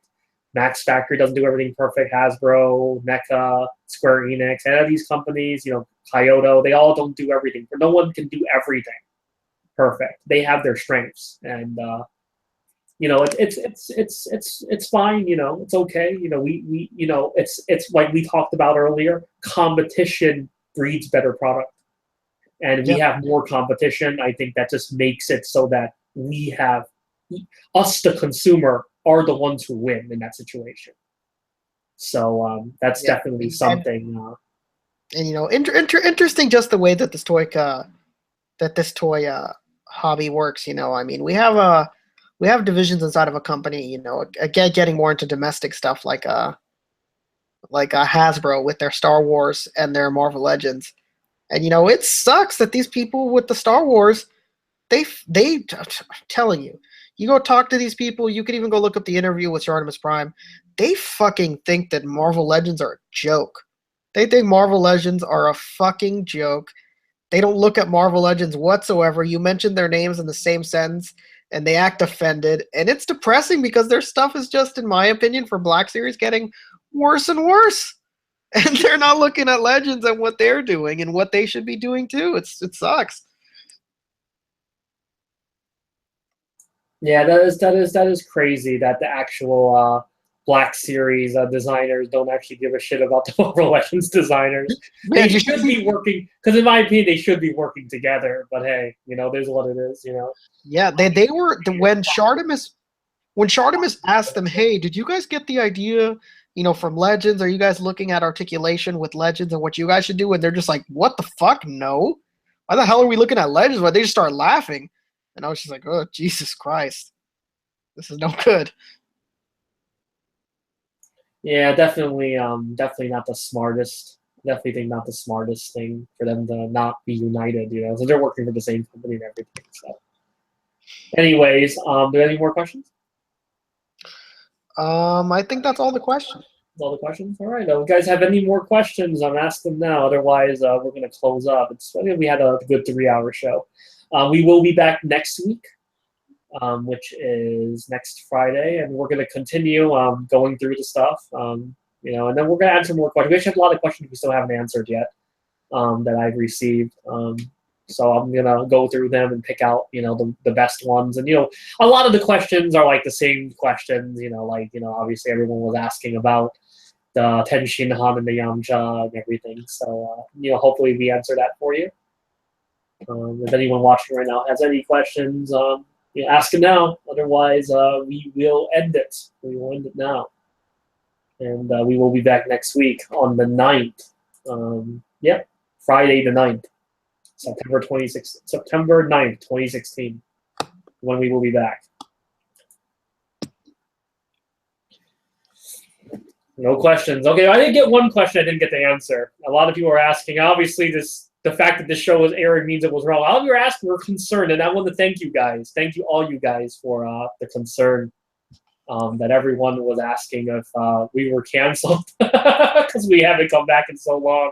And I feel really bad about that, just that we've been so busy. And when I came back, I was actually gone for a considerable amount of time during the convention season. When I came back, I just had tons and tons of work piled on me. I barely even talked to people the past month or so, just because I've been so busy with work and everything. But things have been calming down now, and try to be better about this in the future. I've learned a lot. This is the first summer where we had the show active, and I learned a lot of things, what we could do in the future that could keep things going and not have this long hiatus like we did this time. Definitely gonna figure out, plan things better. It's a learning process, and we're, bear with us. We are, getting, but I just want to thank everyone who sent emails of concern and encouragement, things like that. That is really great. We don't have a lot of viewers or anything, but the fact that we got a decent amount of people asking about us, that's enough to make me very happy. And we do this for you guys. I don't do the show to for anyone else. I do it for the people because I've always felt that there's a lot of other shows don't really talk about the toys enough, and it just goes in a lot of rants and stuff. And I wanted to do something where people could walk away feeling like, after they listen to it, you could feel like you now have that knowledge too. And that's why that's one of the reasons I decided to do this show, and Rick Dom and all the rest of our team, why we do it. We do it for you guys. So yeah. And like I said, I don't want people also asking about the contest. I am going to do the contest. Don't worry, we are going to do it. I just trying to figure out how I'm going to do the contest. And me and Rick Dom have been discussing different things, and we will be doing it soon. I do have a decent pile of things that I'm going to be giving away as prizes, and we're probably going to be doing maybe next week. We're probably going to do the contest. I don't want to promise, but I promised last time it didn't come through, and I feel bad. So we're gonna definitely get that set up. We're gonna give away some cool stuff. So yeah. Rick Dom, do you have any closing words before we? Do we have any more questions? Yeah, thanks for sticking with us. Are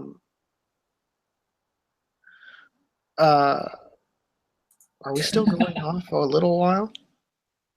I have no idea what that means. He just saying that he walked away and he just came on. He's wondering we're still on. Yeah, we're still on. We're still on RG Bats.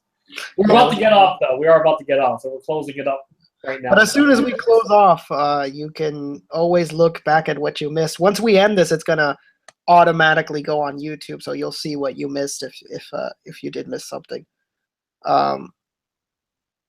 Yeah, good for you guys to make inquiries of where we're at. We're definitely a smaller show. The views that we get are definitely always about, after the fact, you guys watching this after. Even big channels don't get like a crazy amount of live viewers. It's all about you guys watching afterwards. So, good support. Keep asking the questions. We'll keep answering to the best of our abilities. Yeah, like I said, the most important thing is we're on our team. We're very big on the facts. We try to be impartial when we give our opinion when it's appropriate, but for the most part, we try to do the hard facts here. If it's not confirmed, it's not officially said, I never try to say or confirm anything. Like I said, 100%. Goku Black, Trunks, they're coming, right? But since it's not confirmed yet, I'm not really going to try to confirm it like I'm making the news. Same thing with tons of people ask about the premium color Super Saiyan 3. Tons of people ask about it. And we get that question all the time. And I always say, hey, man, it's probably more than, if I just want to be real, it's going to happen.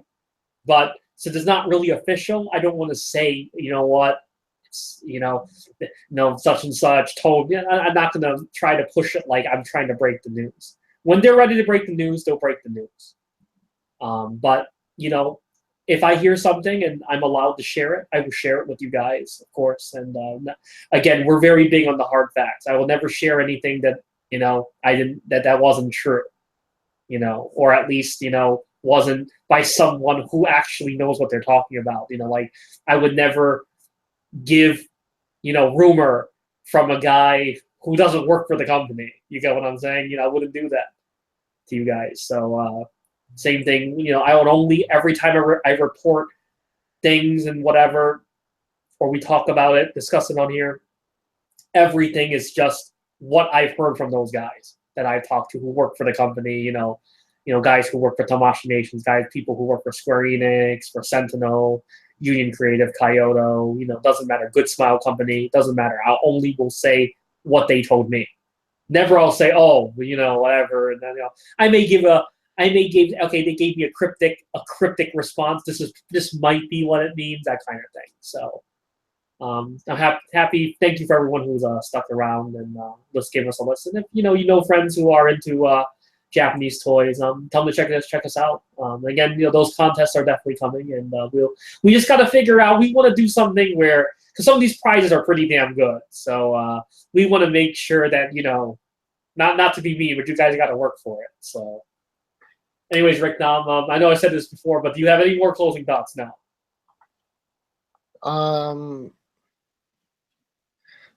You like figures, you want more figures from certain lines, keep buying. RG Bets has one final question if you want to get it out of the way. Let's answer it. Whatever. Let's answer it. Doesn't matter. Do you think the price attached to the new SHF Marvel figs, such as Black Panther, going for 100? I mean, well, Black Panther is not. Okay. Yeah. You want to go, or you want me to go? No, the only thing I was going to say, well, his retail's not $100. Yeah, his retail is not $100. That's what people have to ask to get him for $100. To ask for him. Let's find out his retail right now. We'll quickly go through this real quick because that's what we do. Let's pull up Black Panther. I think his retail is like $60 or something. But the thing is, your BBTS has to charge $100 because they need to make money on it. So their cost of buying the figure is the same cost you and me would have if we bought it from Japan.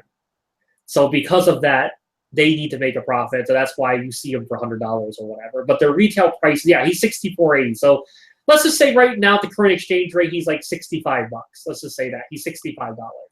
So if they're selling it to you for $100, BBTS is probably making $20 because they need to pay the shipping from their contact to them, and they probably have to give a commission to whoever's placing the order for them. So they're selling to you for $100. They're probably pocketing $20 something, 22 and change, 21 and change, something like that. That's probably what they pocket. But if you can see my screen right now, right here, you can't order Black Panther anymore, but you see this thing right here. It says PB International Delivery Service. If you click here, they'll hook you up. They're not stupid. These guys know. You can now click here, and you can hook yourself up with one of these deputy services, and they can actually purchase the item from you on your behalf, for a slight fee. Like they might charge you like 5 or 10%. So you'd still be probably making out, still be cheaper than BBTS. So you could. This is an option as well if you guys want to purchase. Like you have 3 different services. i.e. from Japan Samurai Buyer. It's also cheaper than the Nippon Yasan. Yeah, and cheaper than Nippon Yasan. So this might be the way to go for you guys if you guys if you guys are looking into purchasing. And you guys could probably buy other stuff from other sites, from Amazon Japan, things like that. You don't have to just go through here. So that's an option for you guys. So hopefully it works out. Anyways, anyone have any more questions? Because no more questions, then we're gonna end it right now. Yeah, it looks like it's it. Looks like it's a lag, so we'll wait till we get to. Okay, yeah, I think we're back to we're back now. So it doesn't look like there's any more questions. So we will be back 1 week from today. Thank you to everyone who has been watching, and see you guys soon. Rick, Down, you have anything to say? Don't forget to always bring a towel. Don't forget to like our shit.